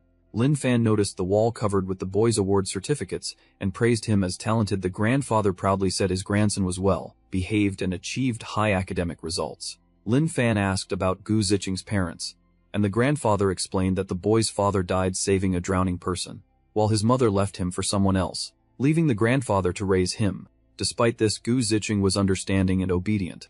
Then the grandfather became emotional and cried. For years they lived on government aid, but when the apocalypse struck they had nothing to eat. So the boy had to go to the supermarket alone. Without Lin Fan, he might never have returned. The boy ran over and grabbed his grandfather's hand. Grandpa, don't cry, I'm grown up now. At that moment, the old man suddenly tried to stand up. Lin Fan went to support him. The grandfather asked a favor, that Lin Fan take his grandson away, not necessarily raise him. Just give him some food to get by. The old man clasped Lin Fan's hands and begged, the boy is obedient and sensible, please take him with you. I won't go long to be a burden. The boy is truly pitiful. The old man wept a lot. Hearing this, the boy ran up and pushed Lin Fan away, telling him to go and not mind them. The boy refused to leave his grandfather. Lin Fan reflected that he had never paid attention to people like them before. In normal times he only saw the good things, but those struggling to survive were truly pitiful. Seeing their situation, Lin Fan decided to take in both grandfather and grandson, assuring them no one was a burden, and he was willing to help the vulnerable with hope for a better future. He then ruffled the boy's hair and told the grandfather the boy was very brave and filial, not bowed by adversity. He asked the grandfather again, if he was the boy's only relative, could he bear to lose his only family member? He added that he understood how painful it was to lose one's only relative. Lin Fan had experienced that feeling before and didn't want such suffering to happen to other pitiable people. Lin Fan laughed and said, Gu Zicheng, hurry, pack your things and put on your backpack. I will take you both to a safe place. The grandfather and grandson smiled broadly. Thank you, thank you. They happily opened the door with Lin Fan and went outside, where someone was already standing. A man there warned as soon as he saw them. Where are you going? It's dangerous out on the road. Gu Zicheng pointed at Lin Fan and said, Sir, that's the man who once stole our food. The old man recounted his name is Kuan Yi. He was unemployed and lived by stealing. Once he knocked asking for rice. Zicheng opened the door out of pity, but Kuan Yi robbed them dry. He angrily added that Qian Wei even assaulted the two of them that day, but one was old and weak and the child couldn't resist an adult. Gu Zicheng bit his lip and blamed himself. It's all my fault. I wasn't strong enough to fight him. Lin Fan comforted him. It's okay, you did well, leave this to me. Then Lin Fan turned and directly asked Kuan Yi, hey, you robbed food from a child and an old man, don't you feel guilty? Hearing Lin Fan raise his voice, he rolled up his sleeve to reveal a tattoo and said, I don't take food from anyone, that's all mine, I'm a gangster, don't you dare mess with me. But Lin Fan wasn't afraid. He stepped close with fierce intent, and the man instinctively backed away. What are you planning to do? The man shoved at Lin Fan, but oddly Lin Fan's body was so solid he didn't budge. He swung his hand to grab an object. He picked up a small chair nearby, intending to smash it over Lin Fan's head. Before he could strike, Lin Fan punched and shattered the item in his hand. Kuan Yi gaped. One punch destroyed the chair. Is this guy even human? Lin Fan pointed at the sacks of rice nearby and asked, Zicheng, did he steal these from your home? Zicheng saw them and immediately recognized them. Yes, this rice is ours. Lin Fan smiled, picked up the bag and handed it to the grandfather and grandson. Alright, let's go. Kuan Yi, spared by Lin Fan, was insolent and dared to call after him. You just walk off like that. Zicheng pointed at him and shouted, Don't be shameless, he spared you. So don't even think of sneaking up on us. A little later Lin Fan brought the two back to his housing area. Old Zhonggo and Old Zhou came out to greet them. And Wang Kai helped push the old man's wheelchair. Old Zhonggo admired Lin Fan. Thinking that in this apocalypse where everyone fights to survive, Lin Fan brought home an old man and a child, truly the last beacon of the end times. Bu Zicheng introduced his grandfather as Gu Yijiang to the adults, and Lin Fan recounted how he met them, and why he had brought them here. Old Wang Zhonggo was friendly. Saying more people means more joy, he asked Gu Yijiang his age. Gu Yijiang replied 67, and they sorted out how to address each other. Wang Zhonggo asked if Lin Fan had arranged lodging for them. Lin Fan said everything was ready, and since Gu Yijiang had mobility issues, he'd be on the first floor. At that moment Nai Nai and the other women arrived. When Lin Fan saw Nai Nai, he produced a large bag of sanitary pads of all kinds, and told her he'd chosen them carefully, day and night types included. Lin Fan whispered a blunt tip to Nai Nai about avoiding period pain. The only way to stop the pain and inconvenience is pregnancy. Nai Nai turned tomato red, wondering, does Lin Fan want to have a child with me? Nai Nai daydreamed, covered her face in embarrassment, and ran off. Ah Fan, why are you moving so fast? I'm not ready. Lin Fan's loose mouth once again caused her overreaction. Then Lin Fan handed 2 bags to Sister Lai, thanked her for handling the kitchen well, said he bought some supplies for her, and sent some for Hui Yang and the baby. Madame Su looked pleased and joked that Lin Fan was so thoughtful, any woman lucky enough to be his wife would be happy. Lin Fan replied that given his situation now, who would dare choose him as a husband? Remembering he had more to give, Lin Fan pulled out some exam workbooks for the 2 girls and cheerfully presented them to Ting Ting and Fei Fei. Ting Ting happily took the workbook, her face full of joy. Fei Fei reacted complete differently. She was numb inside but dared not speak. Lin Fan said if she behaved he'd keep buying more for her. Fei Fei held the workbook and swallowed her tears, crying quietly inside. Ting Ting, we sisters, please don't be so diligent anymore. After that, Lin Fan entrusted Gu Zicheng to Madame Su's care, saying the boy was obedient and studious and asking her to tutor him more. Many award certificates for exam achievements hung on the boy's wall. This shocked Fei Fei even more. One studious girl was enough here, yet Lin Fan brought another kid home. If you were in Fei Fei's shoes, what would you do?